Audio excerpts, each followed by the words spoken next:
Ladies and gentlemen, welcome back.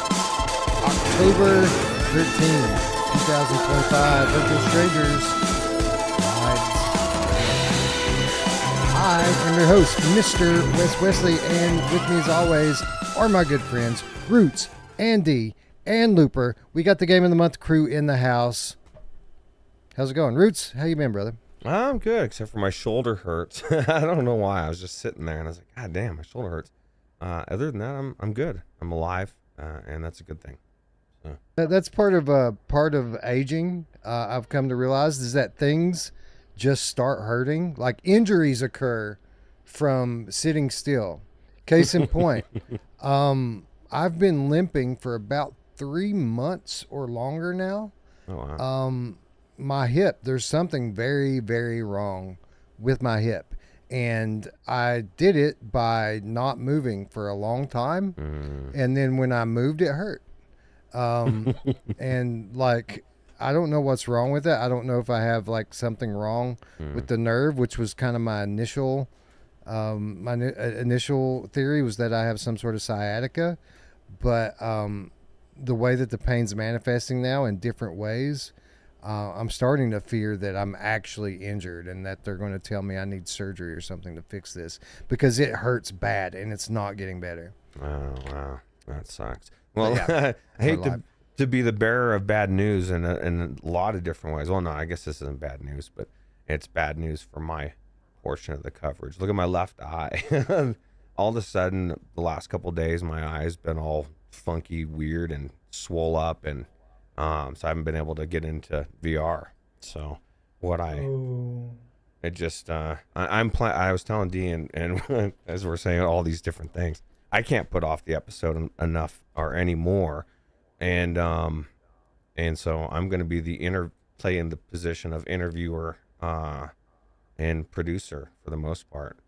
I can talk about Titan Isles a little bit, but yeah, it's all good. That's what you do best anyway, man. You're the show's producer, and we're happy to have you in that role. It does suck though about your eye. I mean, you just woke up with a puffy eye? It was like a little bit of pain in the corner, and then like it just started getting all kind of swollen or something. It doesn't hurt, and it's not affecting my vision, so I'm like apt to just let it be for a day or two at the most, and then if not, I'm going to check it, But yeah, I was like, I don't know. Maybe I'm assuming I got something in it, maybe. But methylene blue. It's not pink, silver. And it's not pink eye, thank God, because it's not sticky and there's nothing being secreted out of it. So where my fingers been? Yeah. Where's your headset been? Maybe you infected yourself when you tried to play Titan Isles. No, this is the truth, and I need to wear gloves more often. I'm always handling stuff at work. The mouse bait with droppings on it, and I'm like trying not to who knows. And then I'm in crawl spaces, attics. Yeah, I probably got something in my eye, and it's just like doesn't like it. But here's the beauty of it, Wes. The human body God created is amazing, and I am 100% in belief that like maybe even as soon as tomorrow morning I'm going to wake up and it's going to look normal, because that's my experience in life. And then like I said, when it doesn't, then I go to the doctor because I'm not stupid. But there you go. It's called having faith. I tell this to my wife all the time. No matter what happens, bad shit happens. It's life. You can't have the good without the bad. It's a package deal. But whenever bad stuff happens, you just have to have faith that it's going to be all right. And how can you have that faith? Because it always has been, right? In our experience, things have always worked out. And until the time comes along where they don't, I'm just going to assume that everything's going to be all right. I'm going to have faith. But the news, Wes, they tell me everything's falling apart and I need to be scared and like everything's crazy. Oh, wait, that's the problem. Just turn the news off because I don't watch the news. Yeah, don't listen to that. It's all bullshit. The only thing that's real is what you see with your face. Everything else is just hearsay. Yeah. Chinatown D, welcome back to the show. Long time no see. In a minute. It has been a minute. I was talking about you on one of the shows the other day. I don't remember, Without Parole, I think. And I called you Chinatown D, and everyone was like confused, like, They were trying to correct me. I think Wes. I think that it was supposed to be Chi-Town D. I'm like, dude, you just don't even know. It was. That's the beauty of the joke, right? West until for so someone long. changed it. Yeah. It was until after the fall, right? When After the Fall came along, then Chi-Town D became Chinatown D, right? Yep, pretty much. It ruined it. That game ruined it for me. How's things been going? Been playing lots of pinball, I see. Oh like my God, every day, I pinball see. effects. Oh my God, yeah. No, if it wasn't for this pinball league that I'm in, or virtual pinball league, I'd be playing my games solely in that headset because it's that much fun. I wish I could keep up with all of it, but I think I have a good general idea of what these are all like because they are pinball, right? So like, you hit the buttons, Yeah. the ball bounces around, the number goes up, right? Keep the ball active, keep it on the play field, you're good to go. See the ball, See the ball. essentially. No. No. Looper, welcome back to the show, my friend. Good to have you back with a brand new, beautiful sounding, I might add, microphone. Right. Looper's leveling up. It feels so good to be back, and I really hope the audio is a bit better now. Oh yeah, it sounds great, and I'm so glad to have you here because honestly, like, I don't know how I would sort through the mess that we've made of this channel if it weren't for your help, kind of helping me figure it out behind the scenes, and we'll talk about that in a minute. But I'm excited for kind of the plan going forward, at least through the end of the year. I think we've got a good idea here, right? We got a system. It looks like it's going to work. We'll see. We have a system. Not only to kind of return to regular episodes, but to actually improve upon what we were doing before. And why don't we start there and talk about it? Because we do have a limited amount of time to do this episode. Dee's got about 90 minutes before we got to buzz out, and we've got some games. Some of you might have noticed that we trimmed the lineup from what it was originally supposed to be to what it's going to be. We're still going to talk about those games. They'll get pushed to subsequent episodes. But before we get into it, before we say how to chat, let's talk about what's happening with the channel throughout the remainder of the year, what's happening with what used to be Game of the Month. And honestly, if this works like I think it's going to work, I think this might be the path forward. I don't know that we go back to Game of the Month after the new year starts because I think this is going to be awesome. It's been a while, honestly, since I've been excited about what we're going to be doing on the channel. And I legitimately feel excited, not only because I feel like preparing for the episodes is going to be so much more fun now, but I think the episodes are going to be better.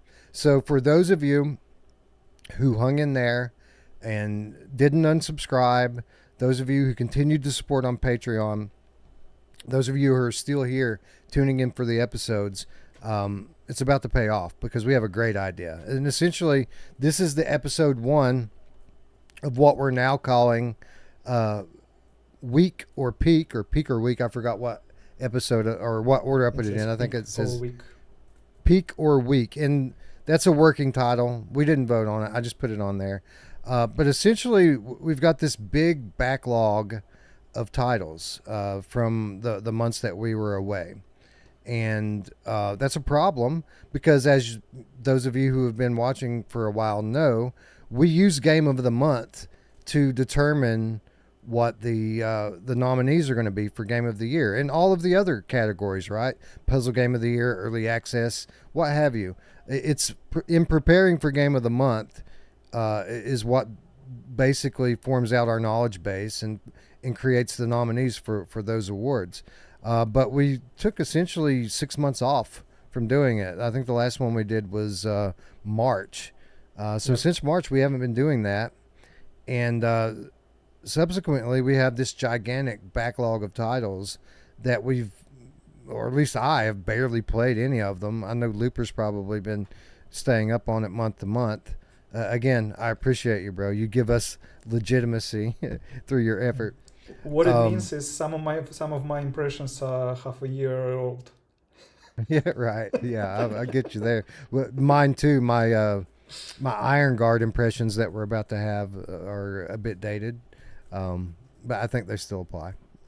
That's neither here nor there. We'll get to that in a minute. Anyway, so here's what we're going to do going forward. So our last couple of episodes were numbered episodes, right? We did news. We brought Brad in to talk about hardware stuff. We brought GT in to talk about upcoming new releases. I think now, probably for the remainder of the year, unless there's just some gigantic news story that we want to talk about, I think the rest of the episodes are going to be just like this one. And what the concept is here is essentially we're just going to do gameplay impressions. We're going to pick a couple of new releases to kind of headline, fresh stuff that people are interested in. And then after that, we're going to kind of build the episode out by hand from the titles that we missed. This week, we tried to kind of focus on titles that were on sale. Again, some of those got cut off, unfortunately. But the theme was stuff that's on sale right now. Next episode, we'll have Reach will be the headliner, obviously. We'll talk about Reach. But then we're going to fill out the episode with a lot of like dark, spooky, horror type games. They won't all be that probably, but we'll have a nice episode put together. Beyond that, since we're getting away from kind of the game of the month format, and it's not time based anymore, we're going to be able to put in early access titles when we want to cover them, or if we want to cover a mod. These titles get awards too, right? There's early access game of the year. There's mod of the year. We have to play those too. So we're going to be able to slot those in as well. So essentially, we've got about 2.5 months here to get through all of this. Probably a little bit less because we're going to have to obviously get ready for the big episode at the end of the year. We're not going to be able to play right through Christmas or anything. But essentially, we're going to be going more frequently. We're going to shoot to have an episode every week on Sunday. Now, obviously, we suck at schedules. So we're going to miss some. And sometimes it's going to be, there'll be 2 weeks in between. But we've got a wealth of games to choose from. We're going to be able to handpick and put together the episodes ahead of time. And make them what we want them to be. So we're going to have great episode after great episode after great episode for you. And for us, we get to play all these games and we get to kind of build it out so that we're not going to have a month that's just full of shovelware and garbage, right? Like that happens sometimes. Sometimes the schedule sucks and we just have to play the hand we're dealt. No more. Now we can balance it out with like AAA bangers, awesome mods, early access titles, and then obviously we're not just going to cover the games that we're confident about, but we're going to cover games we don't know about as well, because that's the only way that you have those pleasant surprises. So again, it's going to be better content for you. It's going to be more frequent on a set schedule, which should make that easier for everyone. And just for the record, going forward, we're going to go live. We're shooting for around 2 p.m. Eastern time. Is that what we agreed on? Was it noon your time, Ruuts? Yep. We were gonna shoot for? Noon on Sunday. Yeah. So every Sunday, we're shooting to do one of these episodes. If we do manage to go every week, the format might be a little shorter. Like today's episode's kind of like 5 games. So if we can get one every week, then we hold it to like 5 or 6 titles, and then on to the next. But yeah, I'm excited for it. It's going to be fun to prepare for. It's going to be easier, being able to kind of plan ahead and have a set schedule. And yeah, I think it's going to make for good content at the end of the day, and that's what's most important. Yeah, especially since Mepper's comment says, this is a big surprise. I never expect to stream these days. Well, yeah, that's exactly what we're trying to get away from. It's like, and it's just life, It's just, But if I think Wes is right, if we have a specific set time, it's going to make it a lot easier to slot it in. So Yeah. And I've been a little bit better over the course of the last month. I got tired of waiting for my work situation to slow down and allow me to make time for myself. So I just decided that I'm going to do it. Like I'm just going to turn it off at some point. At a certain hour, I have to clock out from work and have some me time. Time for my family, time for the channel, time for me. And I've been living like that for probably 6 weeks or more now. And so we have the time to play the games, and we're going to make the time to do the episodes now. So excited for that.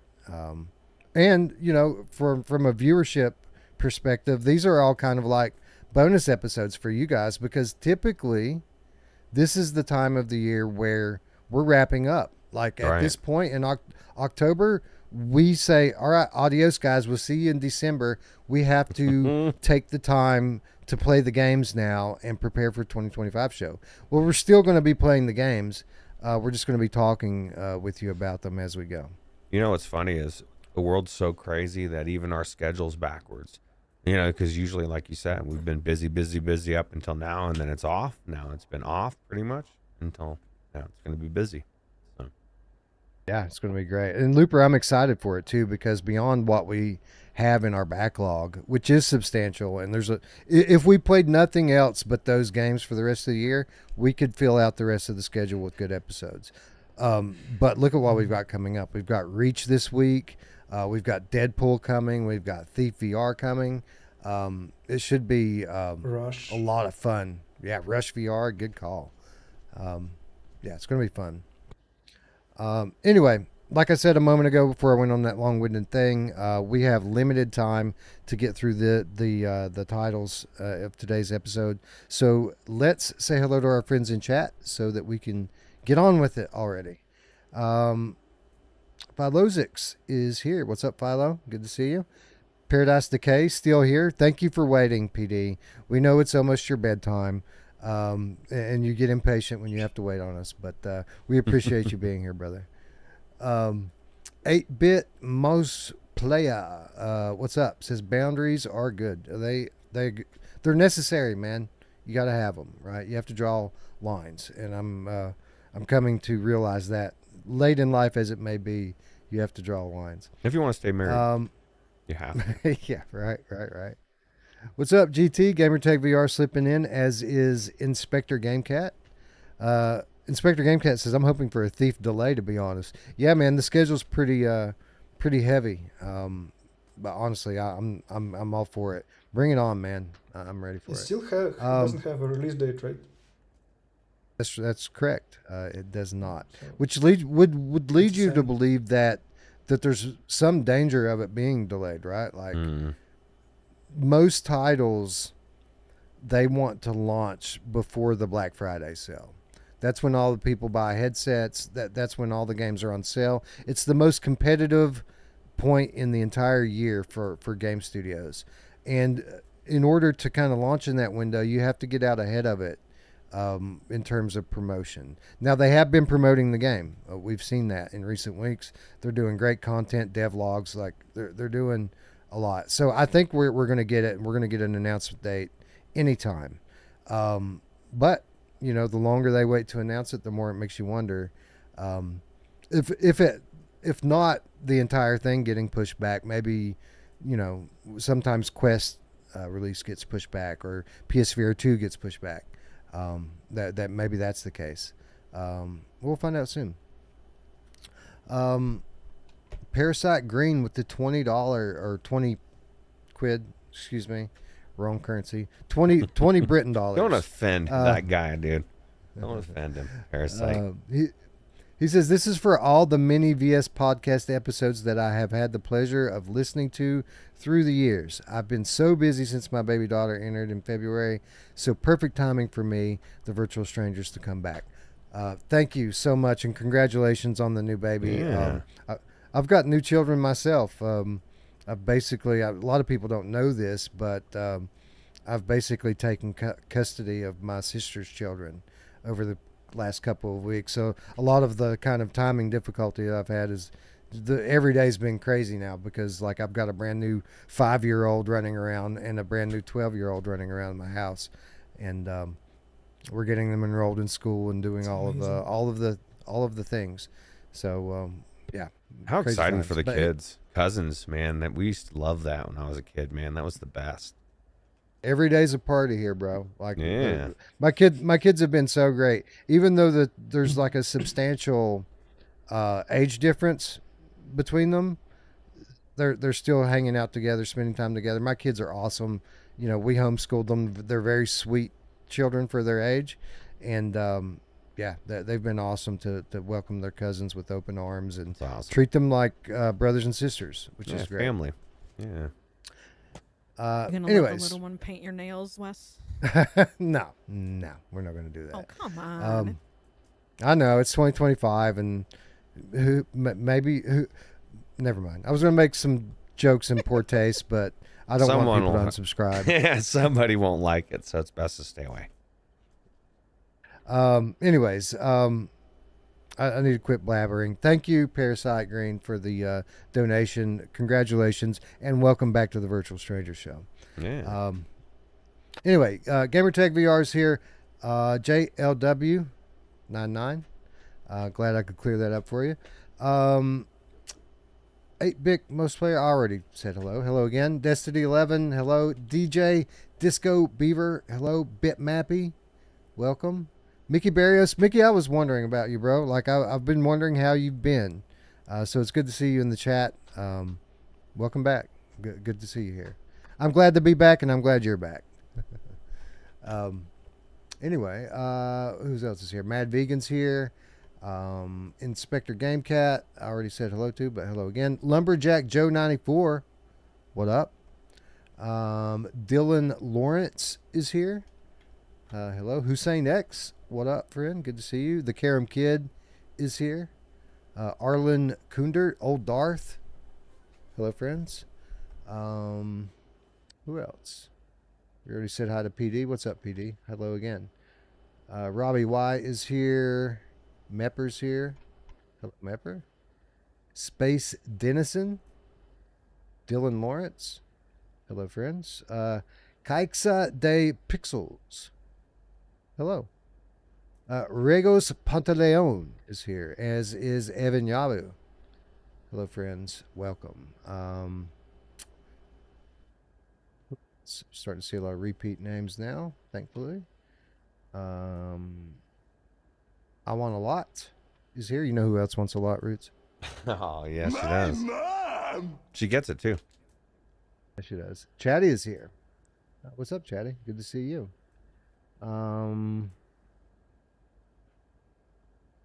Scrolling.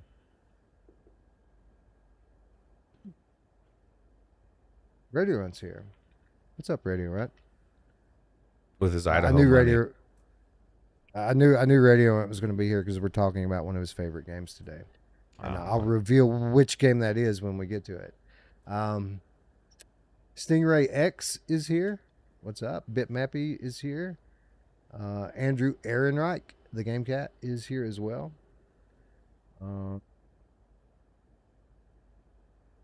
Alehimbe D, 2-year Underground Stranger Game Cat. What up? Luke Sparling is here. Technoglitch is here. People are showing out today, bro. People showing up for our return to daytime. I was going to tell you, Wes, I've never seen this many slippies. There's like so many slippies. When you think you get to the top, you're like, oh, thank God that's over. No, you got the slippies backwards. It's crazy. Rondo is here. What up, Rondo?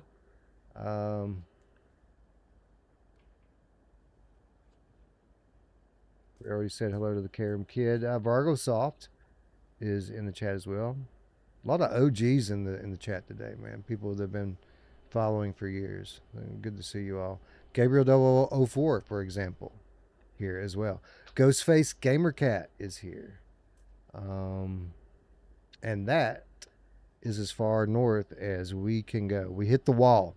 There are ice demons. Don't go over there, so- man. It's winter up there. I don't want to be up But there. we do have some Slippies. Slippies like Bad Robo and TB are here.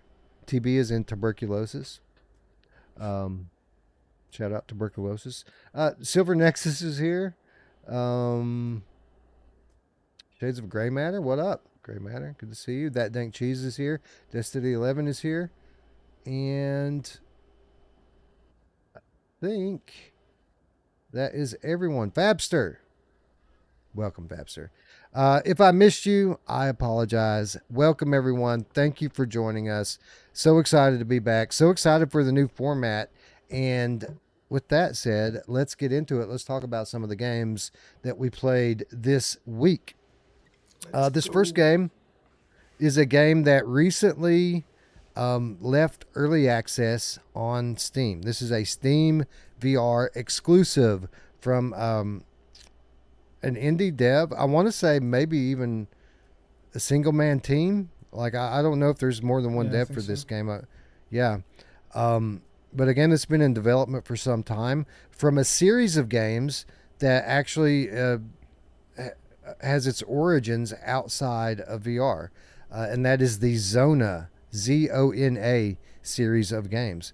A game, Looper, that really wasn't on my radar until you brought it up last year as maybe a nominee for one of the early access categories or something like that.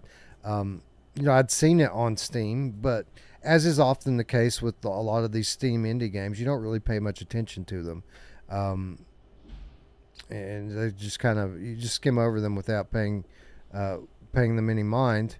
But after you mentioned it, I looked into it and realized, oh, wow, Looper says that this game has a lot to it and that it's pretty cool. And it certainly, from the trailers, looks to be the case. But I never played it. I didn't even play it then until just recently when the game came out of early access. And got in and checked this one out. And I got to say, even with my somewhat high expectations for it, I was pleasantly surprised at just how, I don't know, I would say deep this game is. Is it an original concept?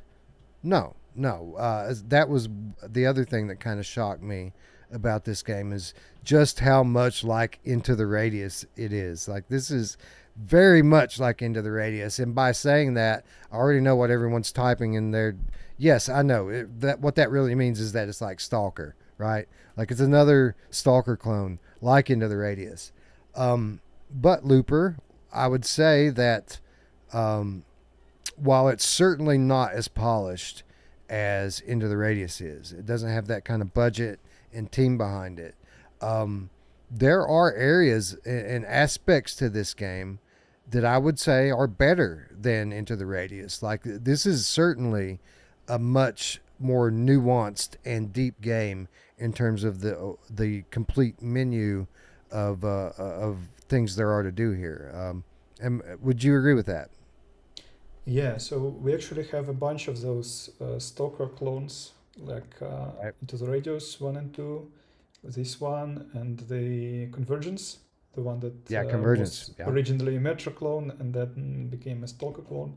Of all those, this one is actually the closest to the original, because the enemies, there are human enemies, not only mutants. Right. There are like side quests.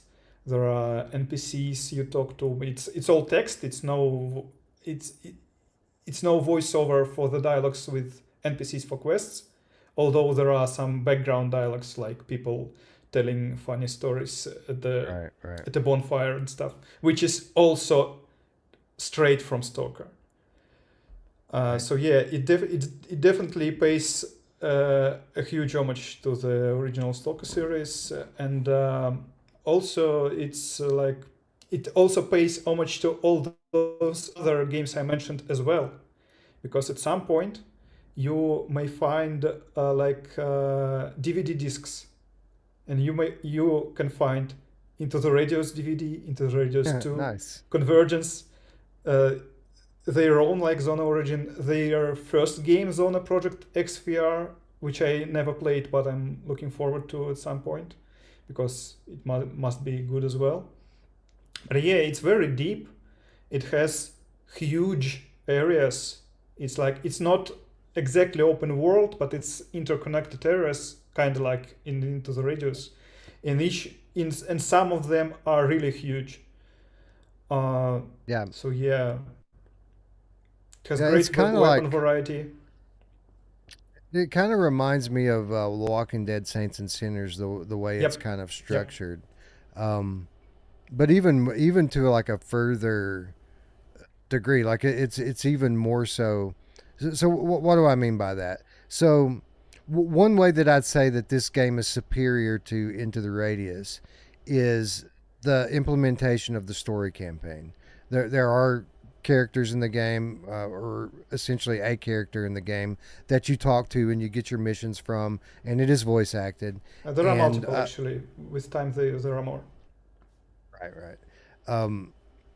But there's a very defined story campaign. But you can't just go do the story campaign because this is a pretty hardcore survival game. You need supplies, and the way that you do that is, in Saints and Sinners, you can pretty much go straight for the story campaign and scavenge for supplies as you go. That's enough. Not in this game. You have to go on dedicated supply runs in areas of the map that are designated as raid areas, and basically, what would you say half the gameplay of this game is just doing supply runs or more, Looper?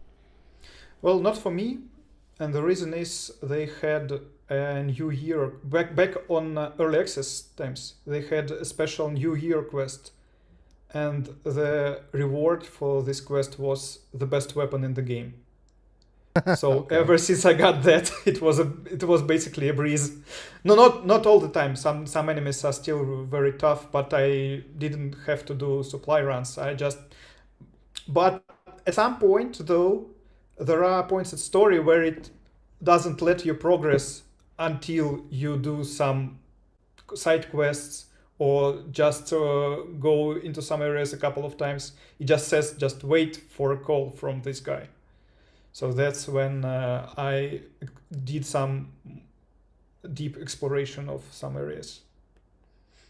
So Classy Grandma's in the chat and says, I don't know about this game. Is it new? It's newly released out of early access, but this game, that's the crazy thing. This game has been on Steam for like, 3 or 4 years? It's been around for a long time, and no one talks about it, and it's kind of surprising. Ruuts, have you ever played the original like Stalker games? I played a little bit. I wasn't too much into those type of games. That's why I didn't really like Into the Radius very much. But I'll tell you what, I'm looking at this footage, and I even though, like you said, that the it's not as big of a team and not as polished, this looks really good. Like it looks like everything is real, works very well. I like the actual combat. So I think I might have even played this years ago. We may have, I don't know. I had a familiar memory of playing this game before. So we've played a lot of games that look like this, and for what it's worth, those ones that Looper mentioned, likely to be included in upcoming peak or week episodes, as they are in early access and have been undergoing significant development. And I think both Convergence and Into the Radius 2 have had 3 or more major updates since I've played either of them. So Convergence I think a whole lot. And this one, by the way, this one, back when it was in early access, it had like the most frequent updates I ever saw in early access games, and it was like meaningful. It was some content additions, some quality of life updates and stuff. So the guy kept being busy all the time. Yeah, I'd say that really the only thing that's kind of distinguishes this from being kind of like a top tier game are just kind of those symptoms of being a single indie dev.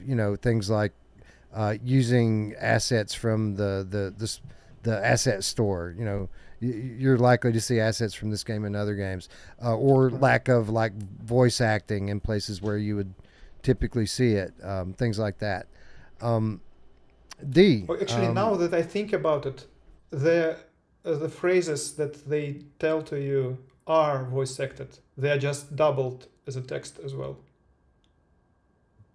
Right. Yeah. They speak to you, but when you reply, you have to click on the text, and there's no voice of your character. Like you just click on the text, and it maybe prompts the next thing. I'm not sure it would be better if I heard some other voice. Yeah. Right. D, did you have a chance to play Z.O.N.A Origin, and if so, what did you think?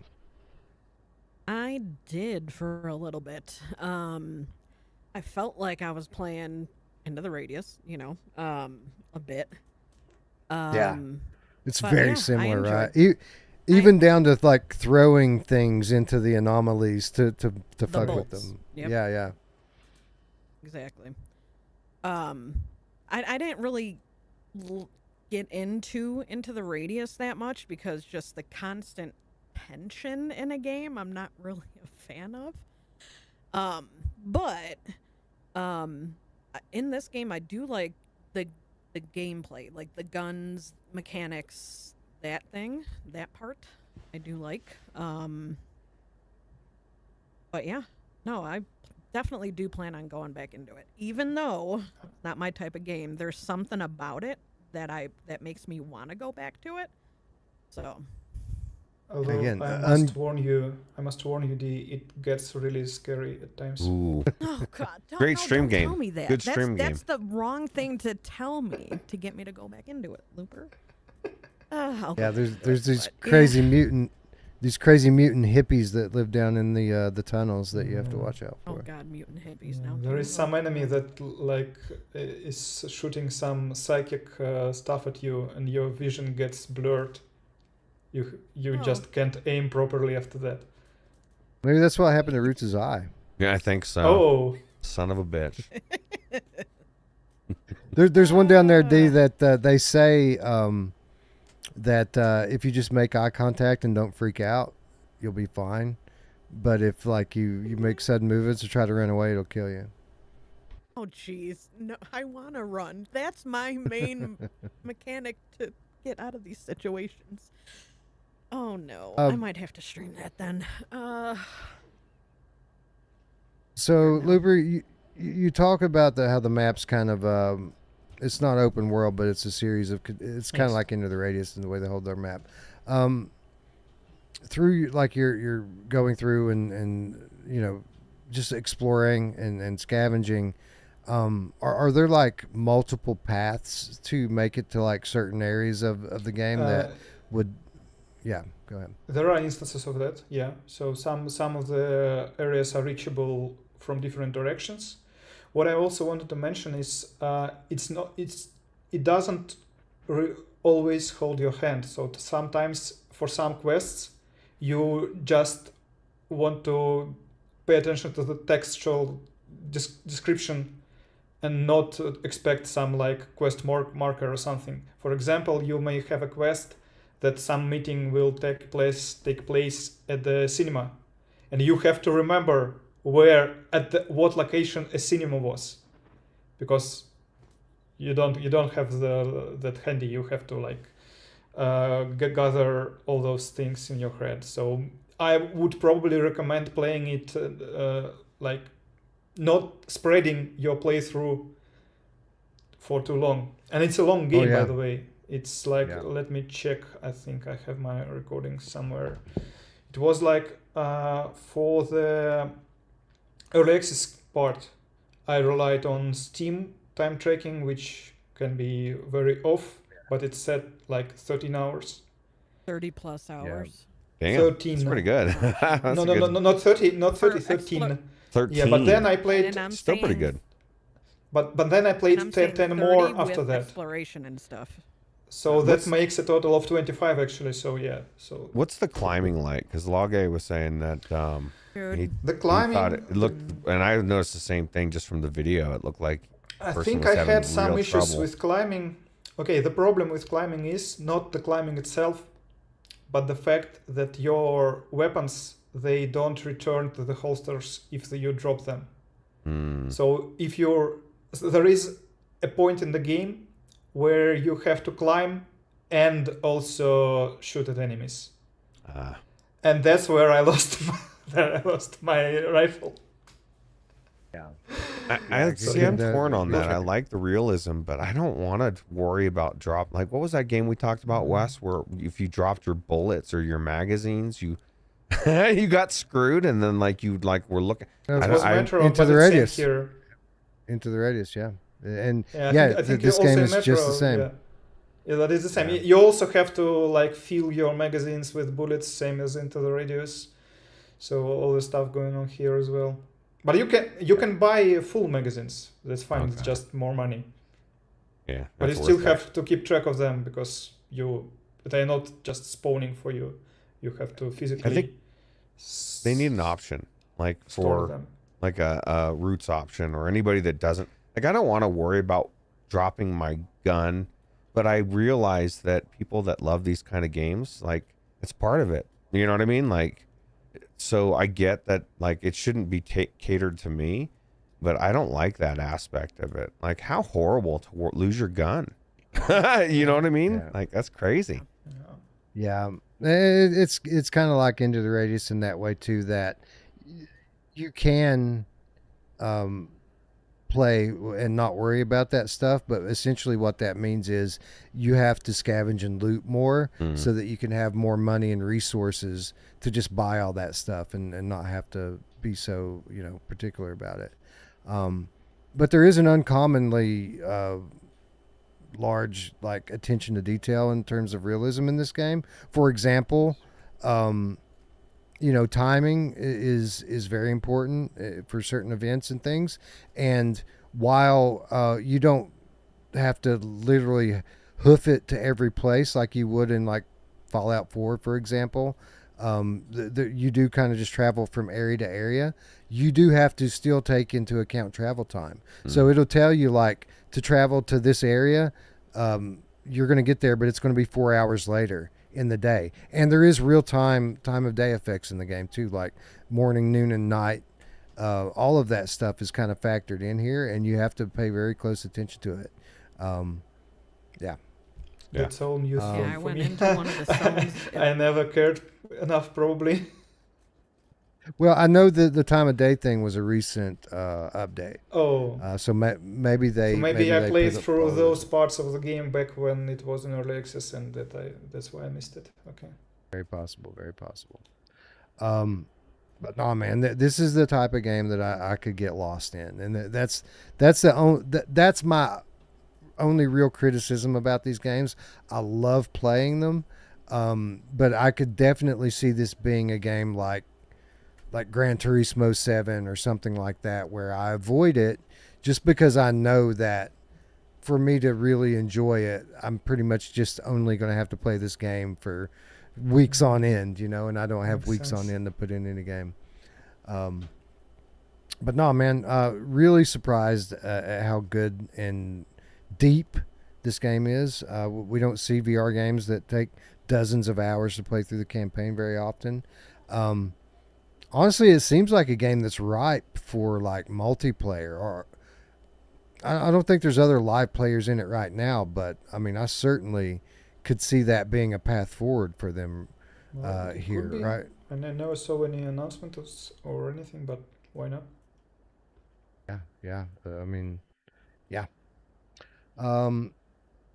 Classic Grandma says, is this game going to be in VR? This game is in VR. This is a VR game, Classic Grandma. There are flat games in this universe, but this is the VR one. I think I tried to search for it, but the only one I see is Z.O.N.A Project X, and it's in VR. Is it? Yeah, it's a VR game. I never played it. I want to. Well, strike everything that I just said. The older game is actually another VR game. Surprise, surprise. Yeah, 2023, it says. I think we probably went into it. And the name is so familiar to me. No, I think you remember this one, The Origin, because you covered it briefly last year when it went into early access. In terms of jank, I honestly didn't see a ton of jank. I didn't have to climb very much. The only kind of like memorable jank that I had with it was in the tutorial, or like in the early stages. A lot of the information that they convey to you are on these clipboards and that you read. And on 2 different occasions, I had those just fucking disappear before I read them. And it pissed me off because you need to know this information, and then they just disappeared. Were you taking too long? Sucks. Probably. The game was like, Washer's taking too long. We're taking that away. One of the things I really liked about this, another kind of unique aspect to it, Looper, were the like you mentioned, there are human enemies and non-human enemies, but the human ones, they have inventory slots, and when you kill them, you can go up and kind of search their corpse and pick up whatever it is they're carrying. Yeah, love it. I absolutely love that aspect of it. And they are smart as well. The enemy AI is very good, I would say. Yeah, the AI is good for both human and non-human. I love that headshots count. They matter in this game. Like you can literally panic when one of these things are coming at you and unload a clip into it before it falls. But if you shoot it in the head, man, one shot, done most of the time. Right. Especially with my super weapon. So what that means, D, is you have to keep your head when they run at you. You have to calmly aim and shoot them in the face. Right. Well, she's done that with After the Fall and a lot of these other games. She's crack shot. That's but I hate scary games. I'll try it, dude. I'll try it. Just let the Schwartz be with you. I'm gonna go back into it. Schwartz. So Looper, I almost feel like we need to do a part 2 to this now because Ruuts is saying that he seems interested in it now, and Dee definitely seems like she wants to play it more. Great. Maybe one of the last episodes before we head into the 2025 show, maybe we give Z.O.N.A Origin another look. I want to play it more myself, to be quite honest. I didn't play it a lot. I just got in and basically enough to get a feel for it and see what the game had to offer, and I was pleasantly surprised. We never even talked about how the game looks and sounds. Like, very well done for a single dev. Like, sure, I mentioned that they're using a lot of assets that I assume were picked up from the asset store, but super crisp and sharp, detailed textures, and the 3D audio is bang on point. It actually has a very interesting visual style because it looks very realistic, but at the same time, in some points you can see something like, I don't know, not exactly cell shading, but some very, very crisp edges, very black edges at some like cars and stuff. It's a very interesting combination. Yeah, somewhat stylized, right? Art style. So yeah, I don't want to burn too much more time up on this. I think we've covered it out pretty good here. I definitely recommend. Let me give me a second here and let me check what the pricing is on the Steam store. Is this one of the ones that were on sale? No, not this one. Right. Maybe in some bundle. It does go on sale though because I've had it on my wish list and they email me pretty frequently about it. But $20. This is a $20 game. That is definitely, worth more than that. Like we recommend Into the Radius to people at $30 all the time, or we used to. And this in many ways is kind of next level from the original Into the Radius. So definitely recommend. And this is a game more people should be talking about. So does it have Iron Man mode? There is a bundle actually. There is a bundle with the other one. With the Project X. Is there an Iron Man mode for this? Like a really hard mode? You know? I don't think I don't there know. are any different difficulty settings. There is the only one difficulty, but it's pretty hard. This. Yeah, Okay. it's not easy. So, for sure. Z.O.N.A Project X. Yeah, so you're right. There is a bundle. This other title is a VR title, and looks like it launched about 2 years ago.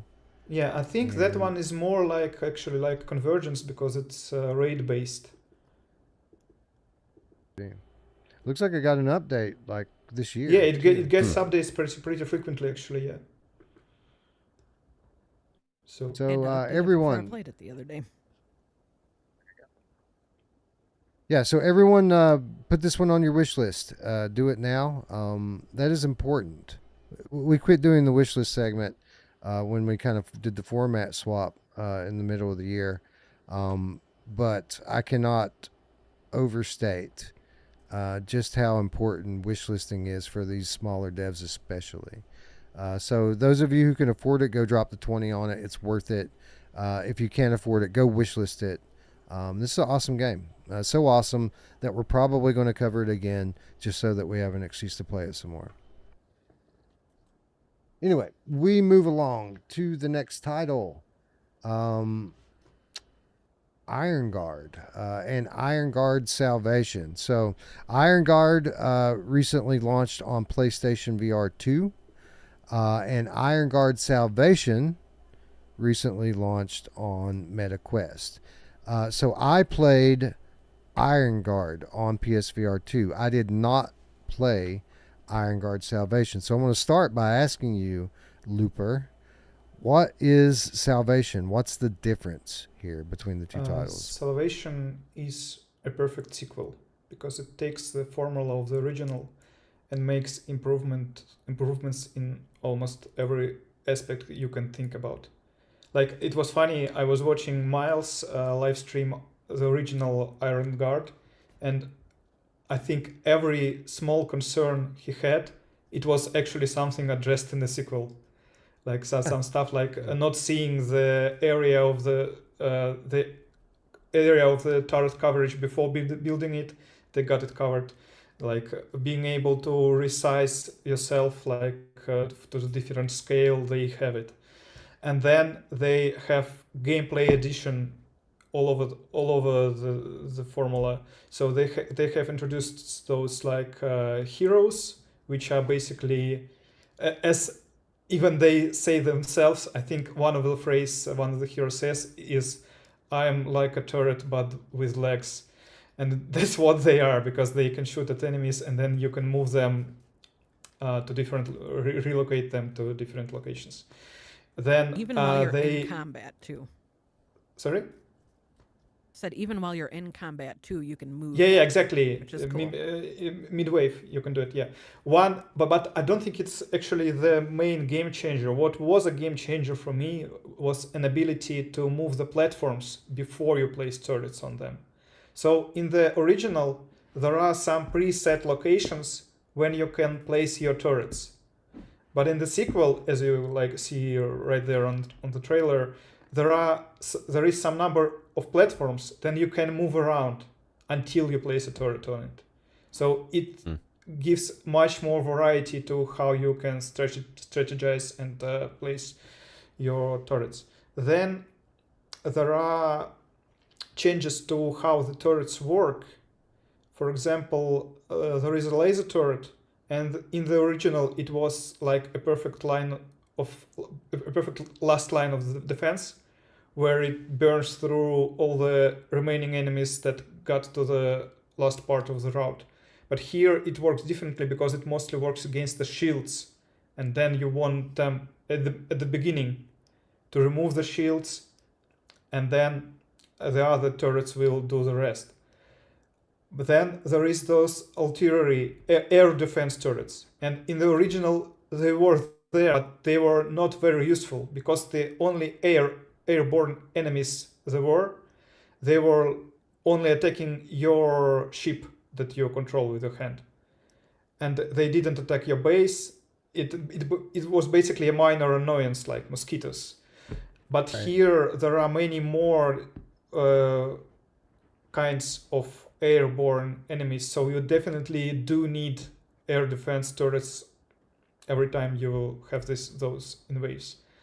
So one thing that really separates the two for me was in the original, whenever I was failing and had to restart, what I did was like change the priorities, like maybe build these turrets earlier and this later, upgrade this earlier, like prioritize the resources.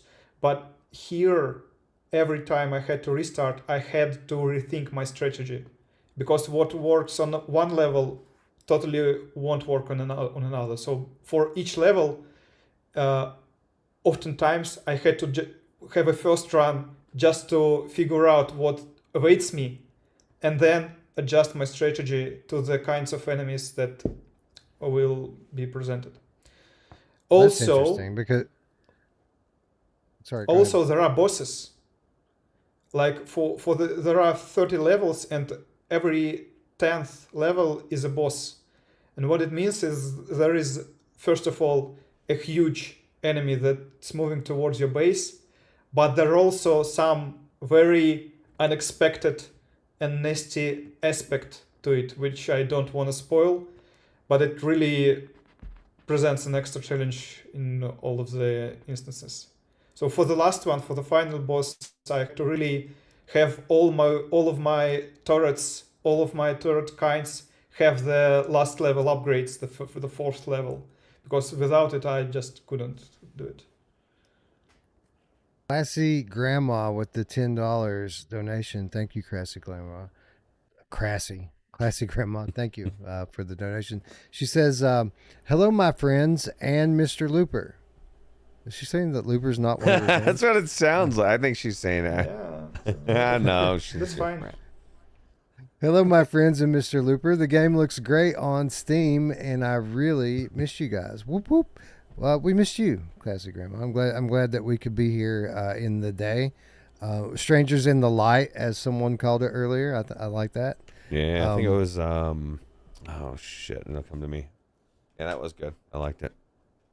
But they're all going to be Strangers in the Light going forward if we actually manage to stick to our plan with the Sunday afternoon episodes going forward. I think this is my thought. I love doing late night episodes, but I think if we're awake, we have a little bit better banter back and forth, because like sometimes we would be on late, and you and I are both trying to stay awake. You know? Yeah, right. But I'm glad to hear you say that the newer version has some variability to it, Looper, because kind of my one of my big complaints with not only Iron Guard on PSVR 2, but just in general tower defense games, is that they are so predictable. You can see what the problem is ahead of time. It's almost like a puzzle game, really. Just kind of blocking these routes. It still is, but you have to like adjust more in the sequel than although the original as well is more it has more variety than a typical tower defense game, mostly because of the enemy variety, because they behave very differently. But yeah, and not only that, but the variety of upgrades that you have for all of your turrets and your drone.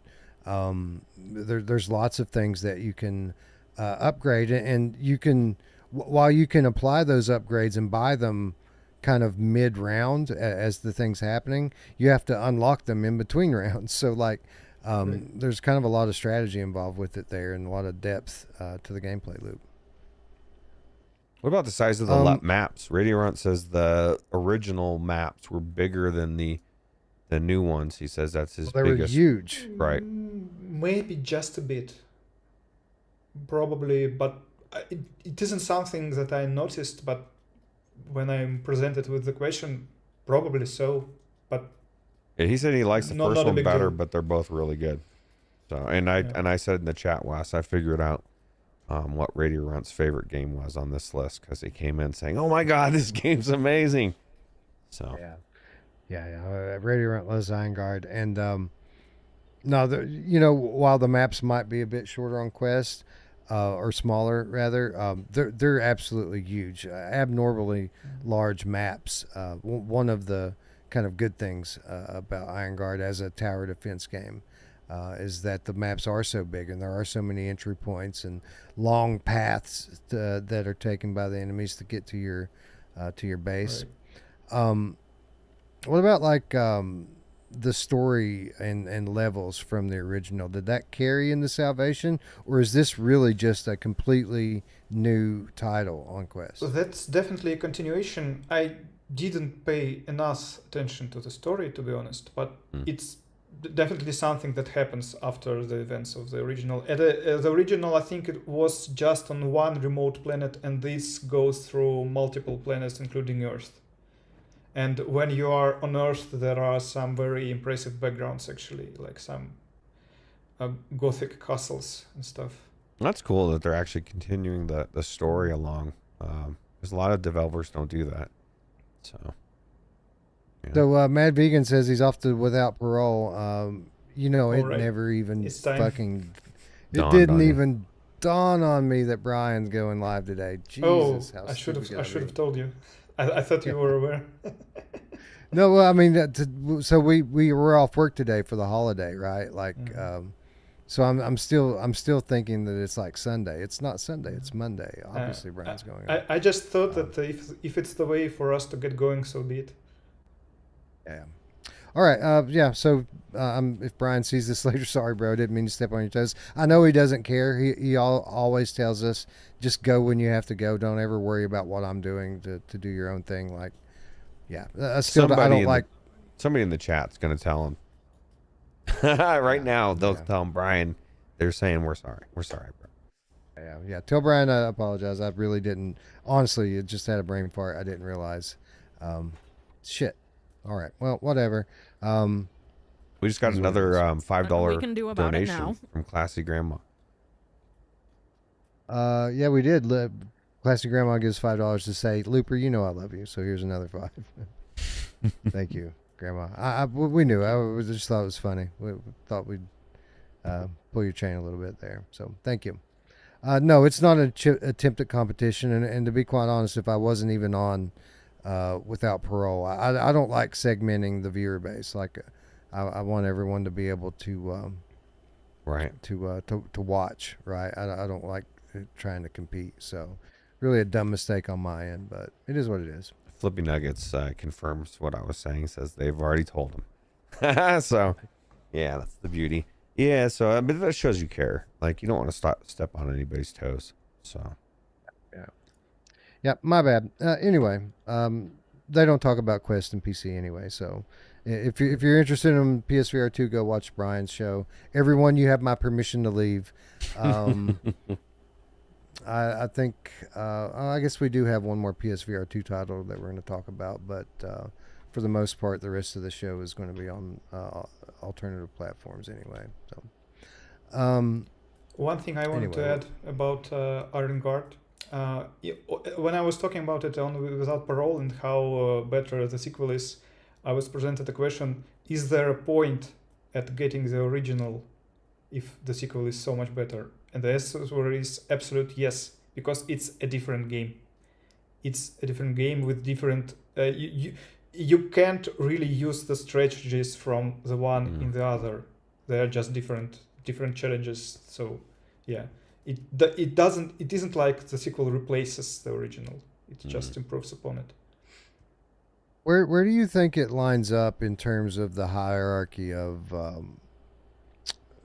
these types of games in VR, these tower defense games? Because we have quite a lot of them now. Yeah, so we have Towers and Powers, we have Captain Toonheads. I think I like this one, these better than the other ones, although Towers and Powers is really good. Yeah, this one looks cool. Like, this one looks like really sci-fi-ish, you know what I mean? Yeah, like something StarCraft. Yeah, something that you would have played flat, 10 years ago anyway. So, yeah. And let's not forget Jenny and Thaco. We need to shout out Jenny and Thaco. That's true. It was sabotaged.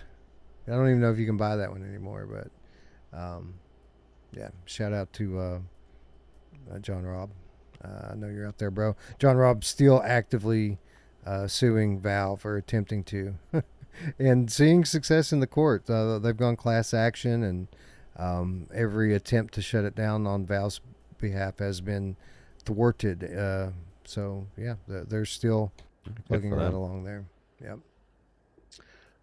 Anyways, let's move along. As we need to get to the main event as quickly as we possibly can now. 3 more titles. And but before we do that, let's talk a little bit about Hidden Memories of the Gardens Between. This title, I think, launched on all major VR platforms, if I'm not mistaken. Yes. Over the course of the last couple of months. This is a, part of me wants to say story-based kind of diorama puzzler. Definitely. But you've really got to work to figure out what the story is in this. They don't just come right out and tell it. There are no words. You just look. It's just visual story. Visual story. It's all visual. It's all visual. And to be honest, I had very low expectations for this game coming in, only because when it came out, I kind of asked Brian what he thought about it, and he seemed to be not very impressed with it. Like, he's like, not even worth talking about. It's like, well, okay. And I just kind of went on from there and said, well, I'll get around to it when I get around to it. Surprisingly well polished game here. Now, it's not the most complex thing in terms of scope and what's happening here in the game. So essentially, this is a how would you class this? This is a flow puzzler that the main mechanic is time manipulation. That's right. So basically, it has you walking a path and re-walking a path, to try to remove obstacles that are pushing your way. And it's not like actual obstacles that block your path, but in order to progress, you essentially have to move the football down the line. It's like a relay race almost. Basically you're carrying a lantern. You're trying to move the light of the lantern into the goal. And there are various points and items along your path that can either light your lantern or steal the light from it. And by manipulating the world kind of in a direct manner, you find ways around those obstacles, essentially. And again, a very basic kind of premise, but not always easy, I found. Like it was a little bit challenging, some of these puzzles. What did you think, Looper? Yeah, so they really keep expanding on that formula. So they keep introducing some different ways to manipulate time. So sometimes you manipulate the whole scene. Sometimes it's only some types of objects that are moving when you're iterating with some particular object. So yeah, you really have to twist your head around stuff on a later levels especially. It really feels like playing like a cozy indie mobile game, like, I don't know, Monument Valley or something, but in VR. It actually is a flat screen, and I think on mobile as well. They say it's like some expansion of the flat version. I'm not sure what the additions are, but yeah, it's basically a port of a flat game. And I really like how it sounds, the haptics, the looks. It really gives you this mood of playing a cozy game, Yeah, it kind of feels like Ghost Giant, like playing something like that, yes. Where, the world is kind of rich and the production values are good, even if it is very slow paced and kind of simple in terms of the concepts it uses. It feels like it's a well-made game, so to speak, and very cozy. There are also all those collectibles, and some of them, getting them is actually a puzzle of itself. So basically every level has side puzzles that lead to getting some collectibles, which is really cool as well as a fun. Yeah, it's a big part of how they tell the story is essentially they'll give you a scene that will give you some bit of the story of. So essentially, the overlying story premise is that childhood friends are together. One of them is moving, and you're kind of like replaying scenes from the past, and they'll give you like this notebook in addition to the puzzle game we've already kind of established here. They'll give you this notebook that has a black and white picture on it, and you have to find items from the picture being depicted there. Yes. You have to find items from that in the world, and if you find all of the items, it'll give you a little bit of an animation that plays out that scenario so that you can get a little bit more story. What's with this painting? What the hell are they doing in this thing? I'm very intrigued in watching like what's going on here. I thought like the people walking and trying to get them on their journey is pretty cool, but I'm like very baffled at like what is happening with this painting in here. I don't actually remember it. Maybe it's one of the side stuff that I didn't go for. Yeah, it's curious. Yeah, it looks interesting to me. I know Classic Grandma went from saying this is not my thing to saying, hey, man, this is a maybe.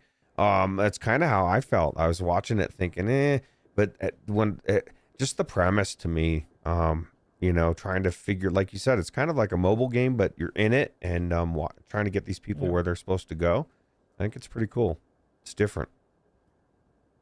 Yeah, it also allows you to switch like perspectives from this diorama style to more like in the action, but I never found it useful. I just stick to diorama. Okay. D, thoughts on this very charming yet slow-paced puzzle game? I did like it. Art looked amazing. But yeah, my favorite part was finding the hidden memory objects in each level. Mm-hmm. So yeah, the approach I would take with it was to do that part first, because essentially you can the whole level's floating in front of you like an island, and you can grab it and move it around and like literally look at every little kind of nook and cranny of the thing at will. So basically I would do that part first, find all the little objects, and then from there I would tackle the time puzzle. Yeah, but some of them you only get on the certain stage of your main puzzle. Oh, that I didn't play a lot of it. Like I didn't play that deep. I just played checked it out just to get a general idea. I think it's not a long game. It's it took me like 3.5 hours for the whole thing. It just looks really unique. I've never seen a game that looked like this as gameplay wise, which is kind of what I'm looking for in games, right? It's something different. And so cool. You know what? We are gonna be talking about Escaping Wonderland at some point, but my favorite part, actually, of Escaping Wonderland is that level with the clocks, and this is the whole game here. Yeah. So yeah, definitely, this game pales in comparison to a game like that. Escaping Wonderland is awesome.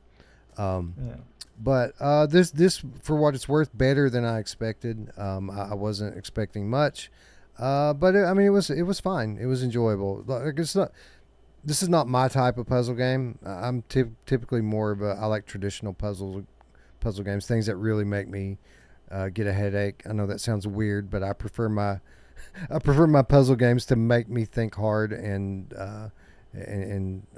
get physical pain.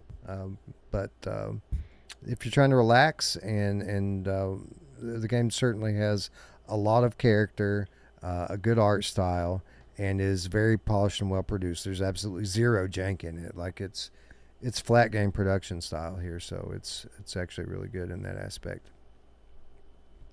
Anyway, I'm going to move along, and Ruuts, I'm going to change the order here, if you don't mind. Yep. And I want to go ahead and move on to Titan Isles, the main event, just in case D has to dip out before we get through the entirety of the episode. I don't want D to kind of be late on my account. And I'm sure D, you're when it comes to Memoreum, you're going to say it's really scary, and you didn't play it very much because of that, right? I have some thoughts on it, but if we leave just 2 minutes and then I'm out, me talking about that game, cool. Yeah. So let's move on to have some Titan thoughts on Isles. it. Okay, Yeah. cool. So yeah, we'll try to get into that before you have to leave, and then if you got to bounce, then it's all good. Yep. Classy Grandma said, "Did Wes just say he likes his games to slap him, beat him, and make him feel cheap?" Pretty much. Yeah. I mean, I do. Not my puzzle games, but there are games that I prefer to do me like that. So, and never mind. Never mind. Moving on to Titan Isles. So this Titan Isles from SciTech Games, the developer that previously brought us Windlands and Windlands 2. Shout out to SciTech, by the way, for giving us review access to this. This game just launched on Steam and MetaQuest. It is coming to PSVR 2, I think next year. I don't know if they've confirmed it's going to be next year, but I think it's going to be next year that this game comes to PSVR 2. Wow. So it was pretty obvious from the onset when they started showing trailers for this game that it was going to be similar to their previous games. Similar visual style, but evolved. And similar kind of movement mechanics, yet evolved. But I very much went into this expecting it to be Windlands 3, but with some variants. There are different character classes in this game that change up the movement and change up the combat. I still was pretty much expecting this to be a Windlands 3. And in a lot of ways, that's exactly what you get here. But I think to call this just another Windlands sequel is underselling it by a mile.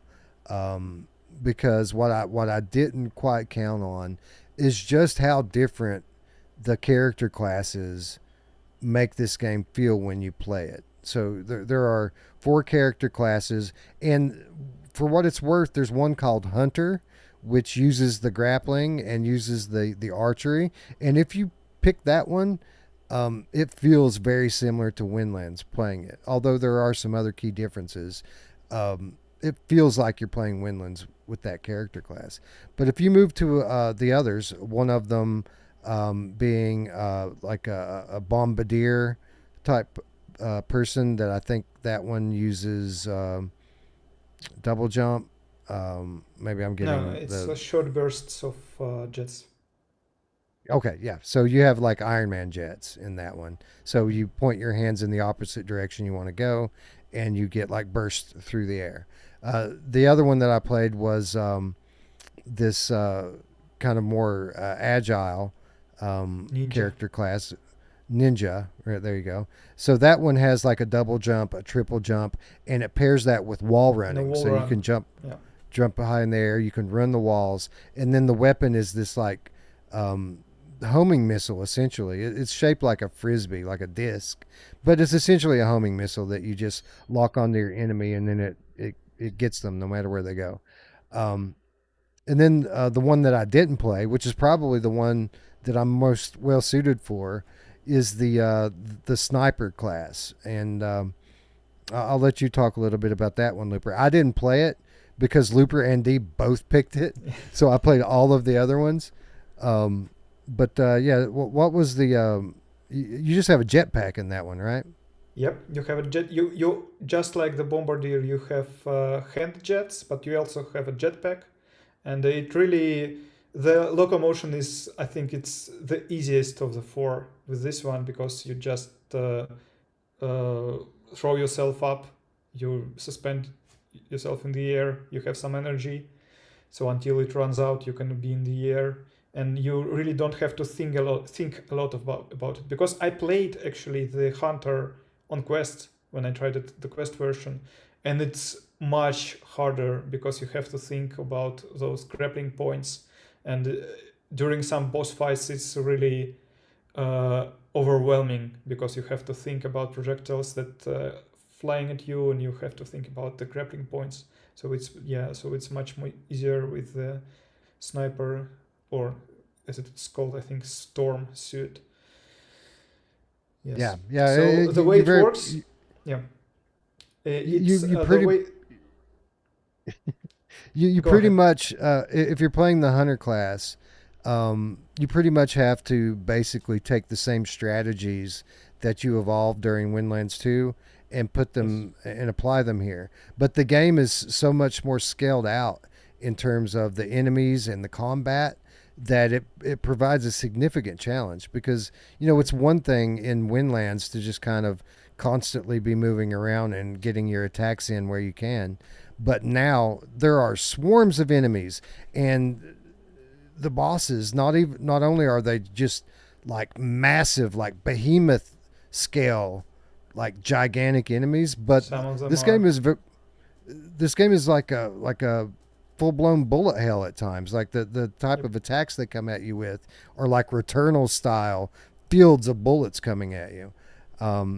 So it makes it so that if you're a hunter, and especially if you're playing single player, like almost all of your concentration is just on moving and not getting killed. It's hard to come up with time to attack. I think it's cool that they have so many different types of weapons. Because I tried the one that has, this is the one game that I did actually get into, that you could dash, and you had some kind of a disc that you could throw from your chest or some other way. And I'm looking at the slingshot, and you guys are talking about a sniper. Like, when you're saying this isn't just like another sequel to Windlands, like, this is so different, but it's similar. It's very different. They've built on the same concept, but they've completely changed it. And I thought the class that I played was super cool, just because, like, I feel like it's more of a platformer, because you're not like swinging around or jetpacking. At least I wasn't yet doing any of that stuff. But like each one of them is super cool in their own rights, right? Like everything that you guys have described sounds like I want to play that class. You know what I mean? Like that's a sign of a good game. You want to play every class. So yeah. So get this, man. Like, and by the way, there is a lot of platforming in here, and it's Returnal style platforming with like lasers and shit. You got to try to maneuver your way through. Don't remind me of that. They'll see it here in a minute if we talk long enough. But the replayability is just so nuts on this Ruuts, because not only does it feel so different from class to class, the levels themselves, they have different paths through them. So it's not open world like Windlands was open world. These are more linear paths through a large level, but you choose up front which route you want to go. And essentially each route is its own level. And I mean, some of them had 8 or 9 different routes you could go. So not only can you go back and play with all the different character classes, you pretty much, if you want to get all the collectibles and things that you're going to find, you have to go all of these routes to find them all. And there's story bits you find too, in the form of like audio recordings. So there's just game for fucking days with this thing. Plus the difficulties, right? You guys, that's how you picked heroic, I guess. Here too. Yep. Yeah. And the difficulty's tied directly into how fast you progress. So each character class has a tree that comes from it. And on that tree, you buy upgrades with the currency that you earn, and how much currency you earn is tied directly to the difficulty level that you're on. So if you go with the harder difficulty, you'll progress your character classes more quickly. But you can upgrade both aspects of it. So you can upgrade your weapons, and you can upgrade your movement, so that you become even stronger and more versatile in terms of movement as the game goes on. D, I fucking love this game so much. It's so good. I've only played it like 3 or 4 times now, and I'm already so hooked on it. It was the hardest thing I ever did, telling you guys no yesterday when you wanted to go back in. What are your thoughts on this? Is it as good as I think it is? Because I think that this is a great fucking game. This game, honestly, dare I say, it's right up there on my list, and it's gonna be hard to decide game of the year for me. Because this game Yeah. is that So it's on the- freaking awesome. Yeah. I agree. Maybe hard And to argue. yeah, I hate to go ahead and kind of skip to the end already, but part of these episodes is determining which games get nominated for Game of the Year. I think there's only one game that we're covering today that, while I love Z.O.N.A and I love Memoreum, spoiler alert, I think they're great games. There's only one game that I consider to be kind of in that A tier class that we're talking about today, and it's this game. This game is so good on so many different levels, and I think it absolutely deserves a nomination. I think Radio Rent Absolutely. died a little bit inside because you didn't mention Iron Guard. Yeah, Iron Guard's good. Game of It's the not year, my it least is favorite. not. It's not my least favorite game we covered today, but it's fine. How does this like? What's kind of your favorite thing? To me, like obviously the most evolved form, the most evolved aspect of the game versus Windlands is the combat, right? That's what makes it so different from Windlands. Is even though the kind of combat is similar in terms of what you're doing, you've got these giant enemies you're taking out, shield points and things like that. It is so much more refined than Windlands. Windlands is kind of feels like a baby game in terms of the combat. The when combat you compare isn't it to the this. focus in Windlands too. I don't think it's like a side thing, and here I agree. it is the main focus. Each game I've progressed. actually never played Windlands. Yeah, Windlands Oh, you never played was those? good. Windlands was like you basically went around, like you went from point to point. There was no enemies, right?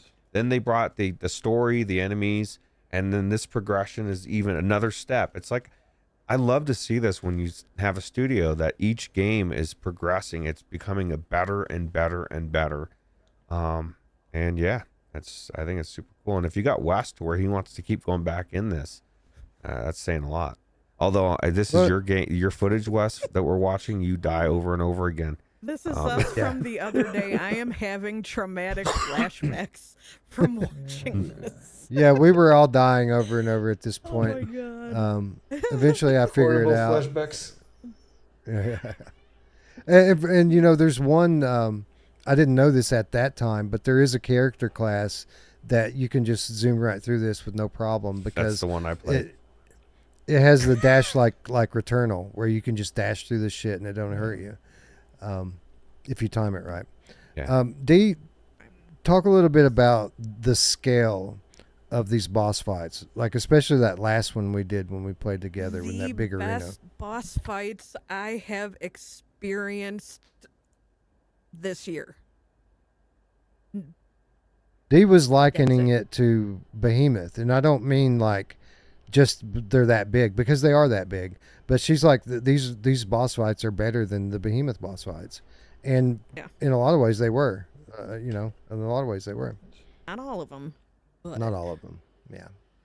Maybe not But, better than Arcanage, but still. I think that the boss fights are better in this game than Arcanage. Now, Arcanage had that one final boss, which was the final fucking one, of course. epic. But this game has like a boss fight on every level, right? And they're different. They're different every time. The last one that we did together, the thing is so massive that the way you have to fight it is there are zip lines that take you up to platforms on the mountain. So it's like an opening with mountains all around it, and you have to like scale the mountain to get up to a high enough point to fight this thing. It's that big. If you are playing as a sniper, you just jetpack to it. Well, I had to grapple, so Wes, I didn't get to jetpack over there. because all y'all took the jetpacks. yeah, it is handy though.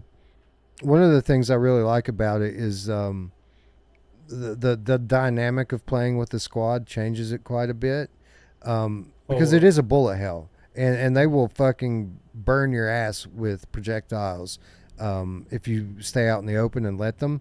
But if you're playing with a squad, it splits their attention. Not only the bosses, but even like the regular enemies during the level. And that was kind of the cool thing about not being able to keep up with these two and their jetpacks, is they would kind of fly off in another direction, and I could kind of sneak behind and kill some of these things from behind. It's just so fun with the jetpacks and the hand jets. It was just cruising around. When is this coming to PSVR 2? Somebody wants to know. I hear next year. I don't know that it's confirmed coming next year, but I hear that it's going to be. Yeah. This does look like Not Returnal. soon enough is the like answer. with all the projectiles and shit. Enough. Yeah. Yeah, it feels like that too. In some cases, it feels a lot like a Returnal. Shit, I had something and I lost it. Something I wanted to say about it. I don't know. I don't know. I know that this is awesome. I have no idea how long the game is, by the way. I intentionally avoided a lot of reviews because I wanted to form my own opinions on it. And I think we've played through 4 levels at this point. It feels like there's still a lot left here. It's definitely longer than 4 hours because that's how much I played. Right. And then if you, like you said, you go back and you play different levels with different characters. Different routes. Different routes. I mean, this is the opposite of what we said about, what was that? They get fracked or whatever that did 3 different, you had to beat it 3 different times. Oh, synapse. Or synapse, yeah. This basically gives you reason to actually want to do it. You want to play it, probably go back through, right? And the game has one of the things that I love in games, which is the side stuff that you have to look for. The targets, Yep. The Crates. What were the green things that we were finding? Relics. Yeah. The relics. Yeah. I love those kind of sidestep stuff that you got to do.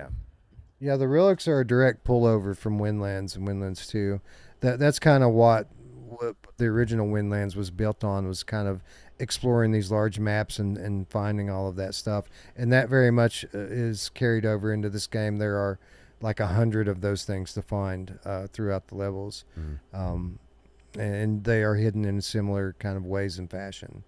But again, I think the combat is kind of the primary focus of the game. But what makes it fun minute to minute is the movement. And again, all of the different character classes are different kind of modes of movement, but it's all this very fast-paced aerial acrobatic stuff. Honestly, it feels like Into Black minute to minute when you're playing it, and that it's that aerial where you feel like you never touch the ground for more than a second and then you're back in the air again. It's like that, but even like scaled up even more than Into Black. Like you really, it makes me wonder. Like I didn't get sick from playing it. I wonder how noobs would be able to handle this game because it is intense. I might say that on the ground movement may be motion sickness inducing because it has acceleration, and I think it's controlled through settings. But by default, it's really not intuitive because you accelerate and decelerate, which is not usually good for motion sickness. By the way, shout out to devs on an awesome slate of settings for the user here. Right. They have a full gamut of settings where you can determine what type of drag you experience when you're running on the ground. You can I forget what it's called, something like knee durability or something like that. I think it's responsible for acceleration and deceleration, but I'm not sure. I thought that maybe it had something to do with landing. When you're landing, there's a bit of a rebound effect. Maybe. Yeah. Somebody said something in the chat earlier that resonated with me, and that we don't always see when it comes to games of people saying that. They said this looked like a legit, like a game, like a legit actual game, right? Like the mechanics of what you were doing and the beams and moving around and shooting and stuff. And like this is like a legit actual fucking game, and I think it's exciting. And you can play up to 4 people. There's a lot of content too. Good it is. Content, It's a game, and it has all of those aspects But at the same time, this is a game that only works in VR. Like this is a fucking VR game. Right. So it's got the character classes, it's got the progression and all of that stuff that you don't see a lot of times in VR. But the minute to minute gameplay mechanics, be it the combat or the movement, this is a game that you can only play in VR. I mean, you could do it flat, but it wouldn't be nearly as profound an experience. It would lose everything that makes it special, which you said is the movement, really, the most, the biggest part of it, right? Because that movement in VR just feels amazing. So it's great. This is definitely one that I'm going to continue playing. This is the one that I'm going to basically push people into, like I did last year with Into Black, and kind of we went into that in Zero Caliber, where our multiplayer games. This year it's going to be Titan Isles. This is going to be the game my whole family's playing. This I was going to say, have you taken your family in there yet? Yep. No, but I'm already talking to them about it. This game is supported on Quest 2. Think about that. Wow. So like anybody can play it if you've got a Quest headset. And I didn't look at it on Quest 2, but on Quest 3, it's not that, like, obviously it looks a little better on PC, but it's not super noticeable, the difference between Quest 3 and PC. So I think everybody that plays this is going to have a similar experience, and I recommend it to everyone. Everyone should own this. Yep. Anyway, I could talk about this for another hour. I'm going to refrain because D needs to go. But again, Game of the Year nominee, I think we all agree on that. And Yes. I recommend go buy it now. What's the It's cost? fucking awesome. Maybe $30. Let me look. If it's $30, it's well $30, worth every. well worth it. Yeah. Absolutely. Second, I'll bring it up on the Quest store here, and I'll tell you how much it costs. But Winlands was $30, and I expect this will be very similar to that.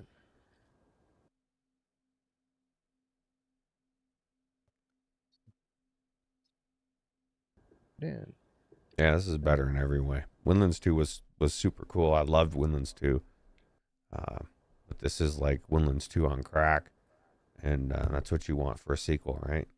So. Yeah, I loved Winlands 2, but you're right. This is a proper sequel. Like, it's not, obviously it's not a sequel, but this is what you expect when a sequel is years in the making. Mm-hmm. You expect significant progression in every way, and that's what this game is versus Winlands 2. It's significant progression, and it is $30. And there's nothing like this. As many games that we've played that have been like this, there's nothing like this, if that makes sense, right? Like, as Dungeons of Eternity, Into Black, there's a lot of games where you multiplayer running around, killing shit, progressing through levels. This is just different. Some of the boss fights made me think about Zenith, actually. But, yeah. But better. I mean, I could see that in some aspects for sure. Anyway, moving on to the final title of the day, the current co-main event. Before we switched up the scheduling and the pacing of it, Memoreum came to us this on MetaQuest exclusively this past week. Although this game is coming to PSVR and Steam at a future date. This game is from Patient 8 Games, and for those of you who aren't familiar with Patient 8 Games, this is the studio that basically was given birth from the Half-Life Alyx modding community. The founder of this studio is the developer that brought us the Return to Rapture BioShock mods in Half-Life Alyx, that basically took like thousands of the BioShock assets, plugged them into the Source 2, and made like a recreation of BioShock inside Half-Life Alyx. He did very well with that. He basically built up his Patreon from that, people buying access to that. He invested that money and created this studio and started working on this game. And this game was in development for about 4 years and is now out on Quest 3. I think this is only Quest 3. Someone can correct me if I'm wrong about that. It must be 3S then as well, because everything that's on of PS3 course. is also on 3S. Of course, that's what I meant to say. Yeah, I don't always specify 3S, but the Quest 3 family, they all play the same games. Quest 3 processor. Anyway, right, exactly. So yeah, this is your typical Dead Space inspired corridor shooter. It puts you in a scenario where you awaken from cryosleep. Earth has long since been destroyed. You and your crew narrowly escape the planet and basically go searching the cosmos to try to find a planet that is habitable, or at least close enough that you could terraform it into something that people can kind of establish a colony on and then reestablish humanity in the stars.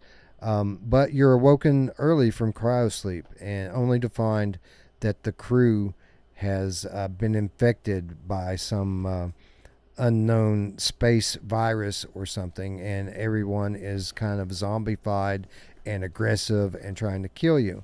There are other survivors that you're communicating with through your radio, but you can never tell what's real versus what's a hallucination, because some of the symptoms of the virus that's taken the ship, it is just that, it's hallucination. So you're basically playing through this story campaign that is well realized, well voice acted, but you're never quite sure what kind of twist the story is going to take, based on the potential that maybe you're just hallucinating the whole thing. With that, we'll kind of get into it here a little bit. This is, in terms of gameplay, is a pretty standard fare corridor shooter, with your basic pistol, shotgun variants, these sorts of things. These weapons are upgradable as you play. There's a very familiar loop of searching out for in-game currency that you can use to craft items and upgrade your weapons as the story unfolds. And again, nothing new here that we haven't seen in a dozen other games, but in my opinion, fairly well done here, in terms of the way the game plays and the way the story is delivered. And with that, I'm going to go to D, because I know you had a few things to say about this game, D. Yeah, and then I gotta go. It reminded me of Metro. And yeah. I didn't like Metro. The pacing was slow to me, and besides a jump scare, like when you get into the one room at first, it just slow, and it felt like I said, I felt like I was playing Metro again, and just too slow to start for me. It is slow at first. That they do a lot of setting up in the story at the start. There's lots of stuff to read through. For example, like there's story bits that you can access on the computer terminals, kind of like Alien. You can kind of read emails and things, but there's also audio logs that you find around, and you find these little tablets that have messages on them as well. So there's a lot of story in like the first 30 minutes or so of the game. It does pick up though, so I'm curious how far did you go? How far did I go into it? Because I do try and give every game like at least an hour, at least. Did you make it to a boss fight? No, I don't think so. Hold on, I'm pulling it up. Steam. Well, while she's pulling that up, I guess it is available on Quest 2. Oh, you're right. I had a brain fart here. This game is supported on Quest 2, and honestly, you could tell. You could tell pretty straight away because it looks like a Quest 2 game. Like that's kind of my biggest criticism of the game is this was on but Quest. Dylan Lawrence says it just got a huge graphics update an hour ago. Oh, so that's I'm awesome. Looking forward to checking it again. Yeah, it needs it. No, don't get me wrong. I'm not saying that this is a bad looking game by any stretch. Like this is a good looking Quest 2 game. Quest 2 game, right. Yeah, but it does look like a Quest 2 game, very obviously. I gotta go. All right. See you later, D. Bye, All right, D. Dave. All right. Thank you, Dave. Bye, We'll talk to you soon. guys. Wait, do we have a See picture? you next time. Let's put her up. Freeze? No, I don't know. I'll work on getting that. I assume you didn't play this, did you, Ruuts? No, I didn't get a chance to get into it. So I'll let Looper speak on it a little bit while I find a picture for D. Yeah, so actually the first time I played it was more than a year ago at Home of XR Mega Booth at Gamescom. And it was a very early version. I don't think anything that I played at that point I encountered here in the final game, so probably they changed it a lot. And back then, I was asking the developers what would be the structure of the game. So will it be linear or will it be more like the original Dead Space where it has this Metroidvania type structure with key cards that unlock new areas that you saw but couldn't access before? And their answer back then was that they are gonna go with the linear structure, but looks like they changed their mind here, because I played to the point of the boss fight, and right after it you get back to the place where you've already been and you get a key card. So maybe they decided it's better to do it this way, and if it's like that and if it's gonna be like that further, I'm really glad they did it, because I like this kind of returning back and accessing the new areas. But yeah, kind of like a Metroidvania almost, right? Yeah, as I said, yeah. So like we have Genotype, which is exactly like that, and it's as I like to say, it's the most Dead Space game in VR, even though it's not in space at all, because it's at an Antarctic station actually. Right. But yeah, this one is very tense. The enemies are very tough. Like the first one you encounter, it takes a good amount of shots before it's done. And I don't think you even you get the shotgun, but you don't have the ammo at that point, which adds to the frustration. So you have to use your energy gun, which is not that powerful. So yeah, it really hits on this unpleasant surprise things, because enemies often may spawn behind your back, because there is, as Wes had said, there is all this hallucination things going on, and the way it looks, sometimes the whole scene turns to red just out of nowhere, and then at some point it turns back to normal. So it's always, you're always on the toes basically. So yeah, and it can be very jarring when it switches too. Like you forget that they can flip the script on you like that, and typically you'll be like crawling down some vent or something, and exactly. you'll see a corpse, and then all of a sudden everything turns red and changes. Yep. The boss fight, it was a bit surprising. The boss felt more like from a fantasy game than from a sci-fi game. I don't know, it's like this beast with armor plates, but yeah, it was fun. Yeah, I think it's one of my favorite aspects of the game is the fact that there are boss fights here. Not enough games these days have boss fights, and then here we have 2 in 1 episode that not only have boss fights, but they have good boss fights. I think the boss fight was actually, in terms of like the combat, one of my favorite 3 actually, because parts of the game. Iron Guard Salvation also had.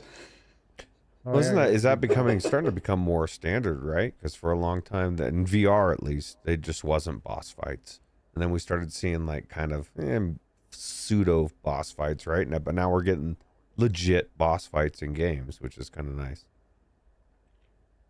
Yeah, it's a welcome change, or at least it seems like.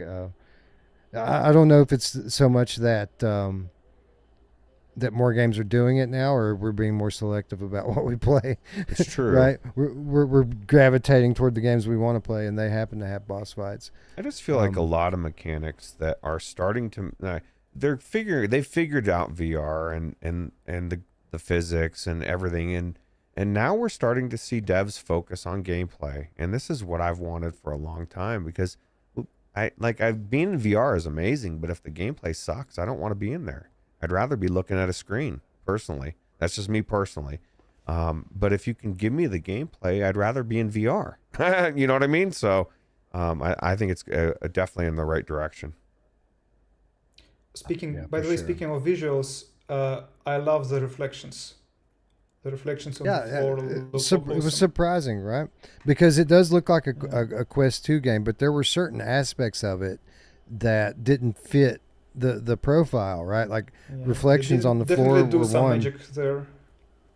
They had a lot of like steam and fog effects that were really good. Particle effects were in high counts at certain times, and like even some lighting effects were like with like light beams shooting down through like ceiling windows and things like this. Really here.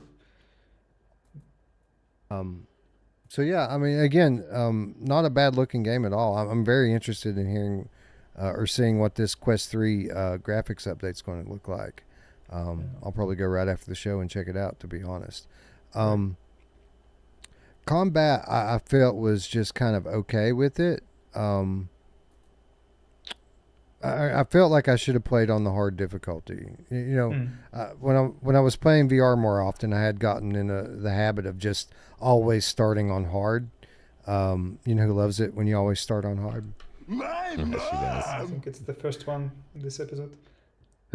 But I didn't in this one. I picked normal, and for the most part, the regular enemies, well, they were a little bit varied and certainly unique. They're very fast. Most of them will catch you very quickly. Yep. They weren't difficult to fight. Like I feel like I dropped them pretty easily, especially if you're going to use a shotgun.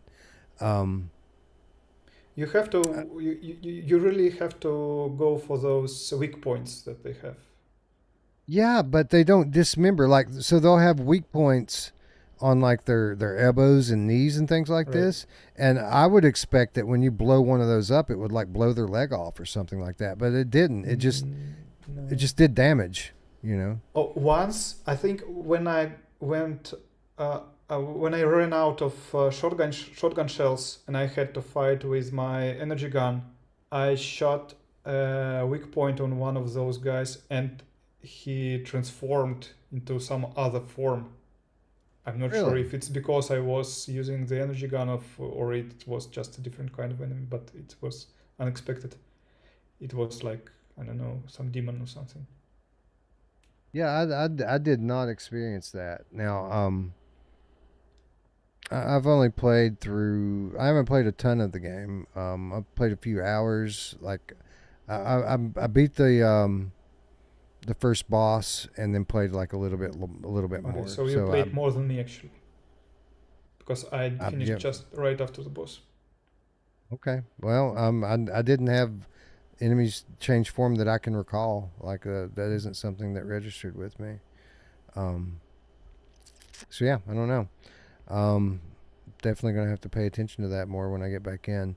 For what it's worth, the next level, very samey, or I guess the next area, I should say. It isn't really a level because, like you said, the whole map's kind of open. But it did feel somewhat samey, not compared to the first area, but like it seems like you're going through a lot of very similar areas for the next bit, to the point where like you wonder aloud, didn't I just do this part? But no, it's a new part. It just looks exactly like the last one. So it does concern me a little bit that maybe the repetition might become a hindrance if it doesn't change quickly. But I quit. I quit after that for a little while, so I can't say for certain. Dylan Lawrence says the dismemberment is random. I don't think it's linked to the pustules, but if you aim the gun at a specific limb, then they will eventually blow off. Okay. No, I aim at those things and shoot them, and it just for the most part seems like it just does more damage if you hit them there. You don't have to shoot those things. You Maybe can just, it's the shotgun because it hits the whole enemy, not just the weak point. That's true. But I don't know. I enjoyed it. I think this is a game that's good, not great. I would say that it's maybe slightly above average for this like genre. So for me, an average game is a game that I really don't want to go back into. That I had fun with, but I'm done. I'm moving on.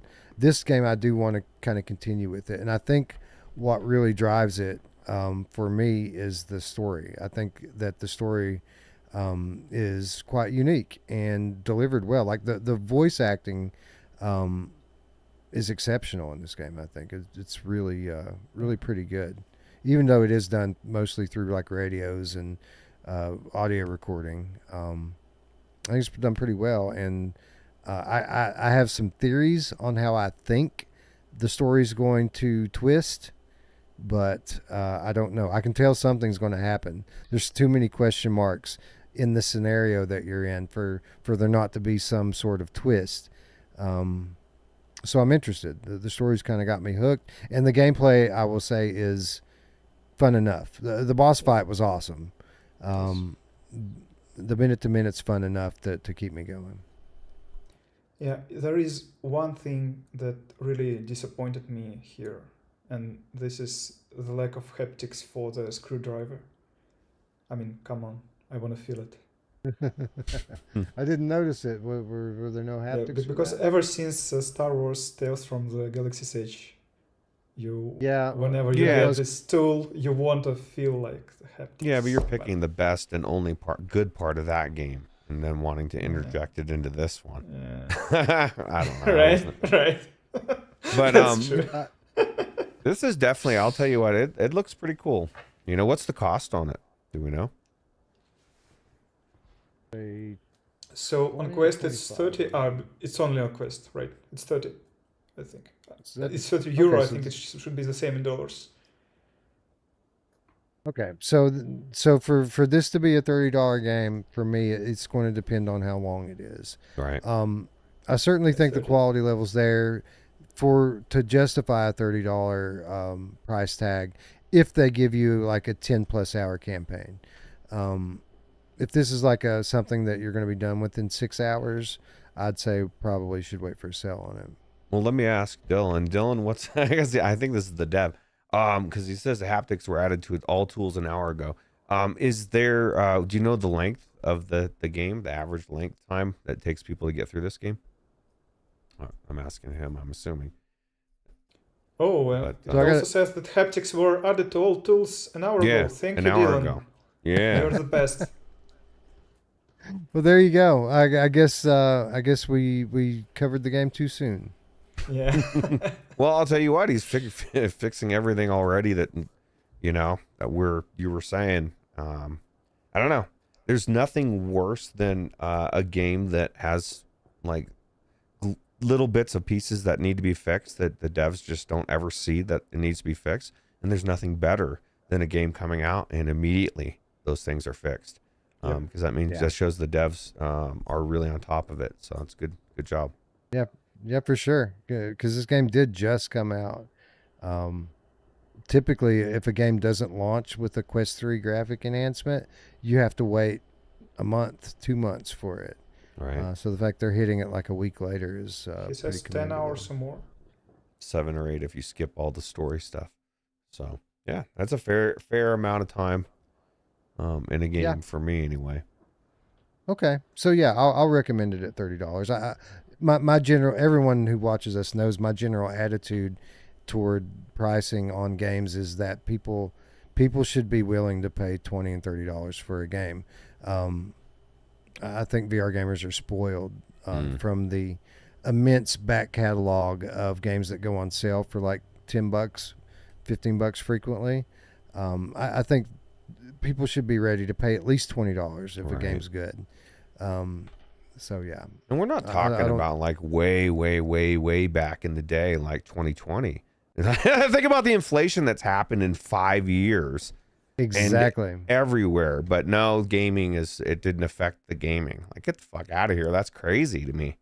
I just think people's expectations are, I get it, because you feel like you're getting hit everywhere, because you are. And that's just the way of the inflation works. So. Yeah. So I recommend it at 30 if that's true, and there's 10 plus hours of game here. Then absolutely, it's of that quality level. I wouldn't pay more than that for it, but I think $30 is not unfair to ask. I think we're about to wrap up here, Ruuts, but I did clip a picture of D that we can stick in. Oh yeah, we'll have now, it for next time that she's got to bail early. Yeah, I couldn't find one, so I just made one. You just just did a picture by hand? I went to a previous episode and just like clipped a screenshot basically and cropped it down to her frame. I thought maybe you say create. Oops.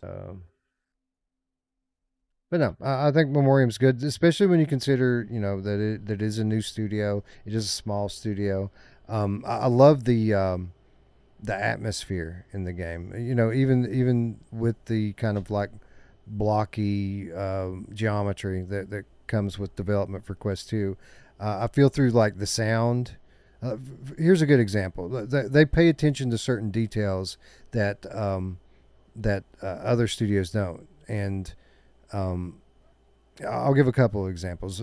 If at the beginning you open the game and you're on a beach, and as you're walking down the beach, you'll notice there's seashells everywhere. If you pick up the seashell and put it to your ear, it makes that sound that seashells make when you put it up to your ear. That kind of echoey sound that people say sounds like the ocean, but it really just sounds like some air. The intro was really cool. I couldn't help but try to eat the caterpillar. I did too. Did it let you? That would be cool. No.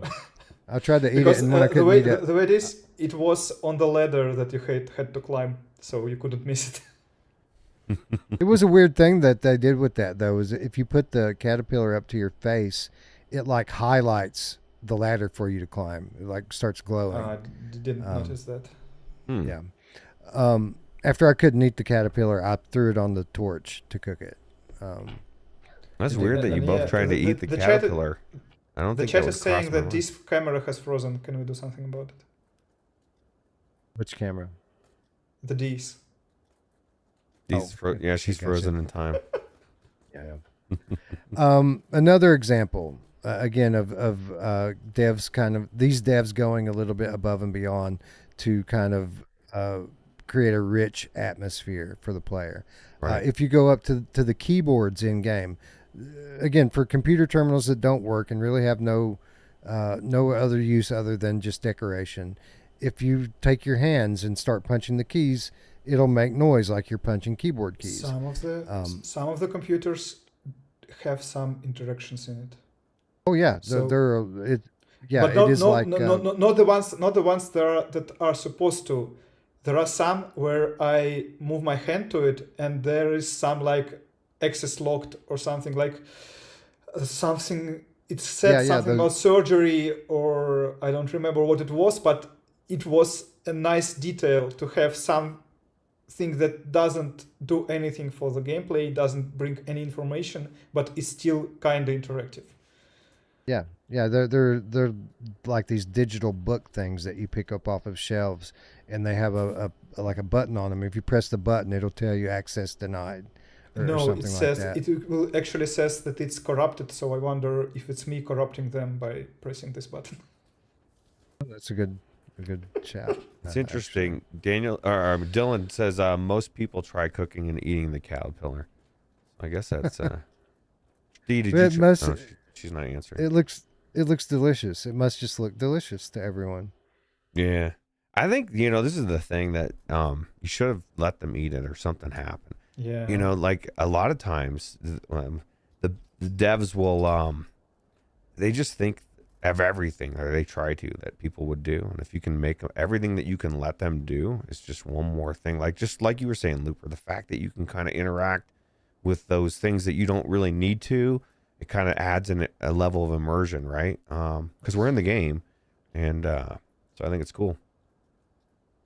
Yeah, and honestly, the caterpillar thing, and I'm not just being facetious here. I honestly think that this is a leftover kind of psychological effect of playing Green Hell VR, because you have to cook and eat things like that in that game.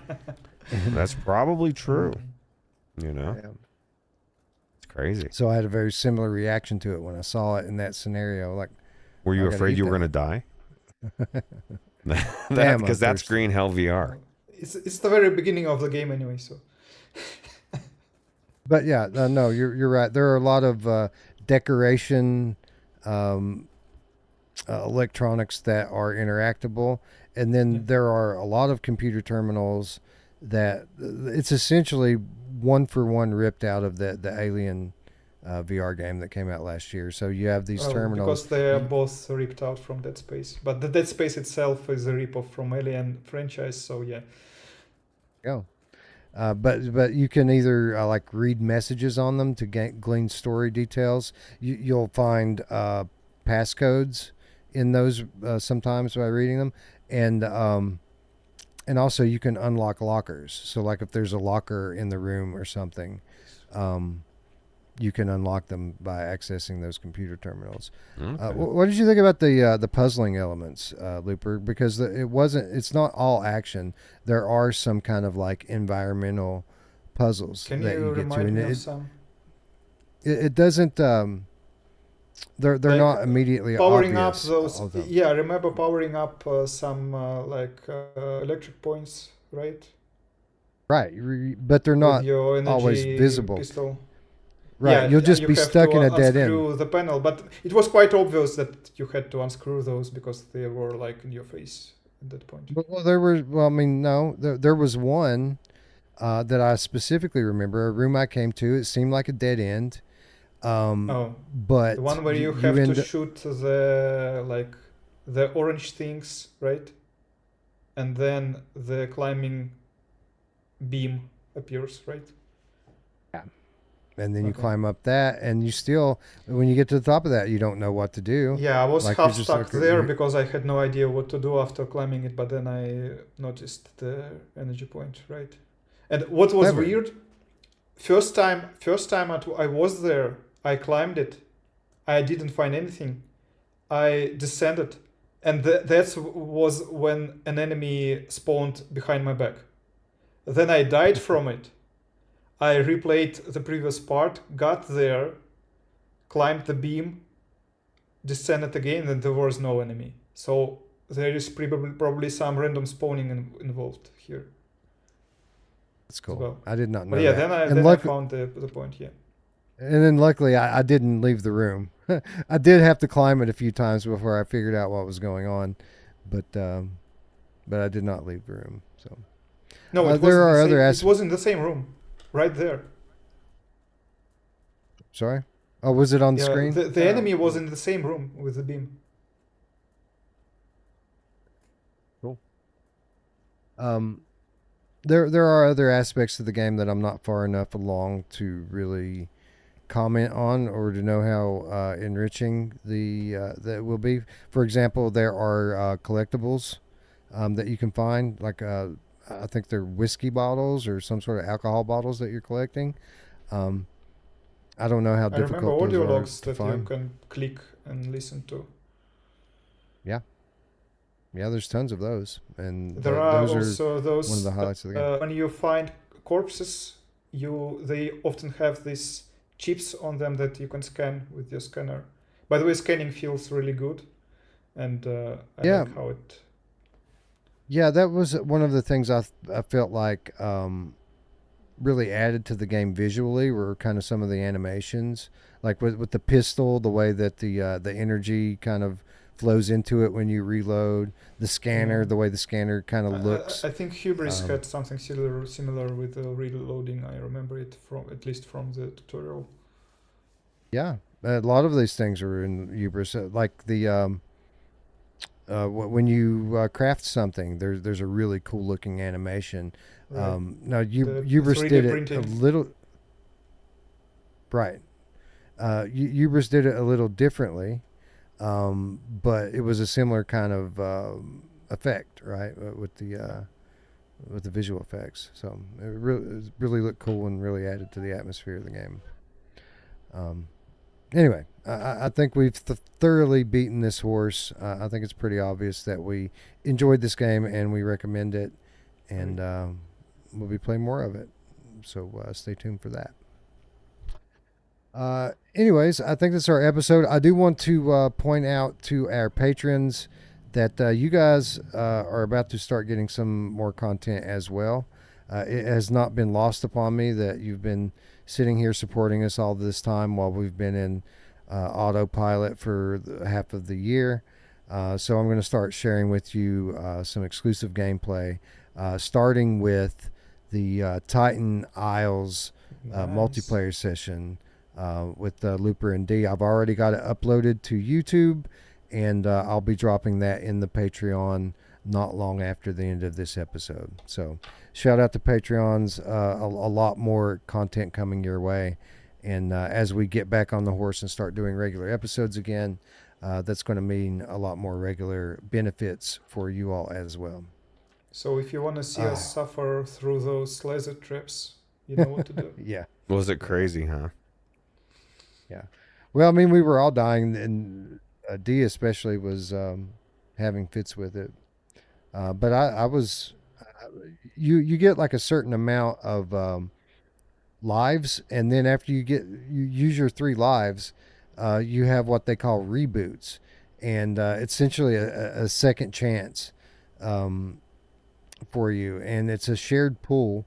The entire squad has like a certain number of times 7 that. So D was wasting all your reboots. I see how. Well, we were all dying. It wasn't all her.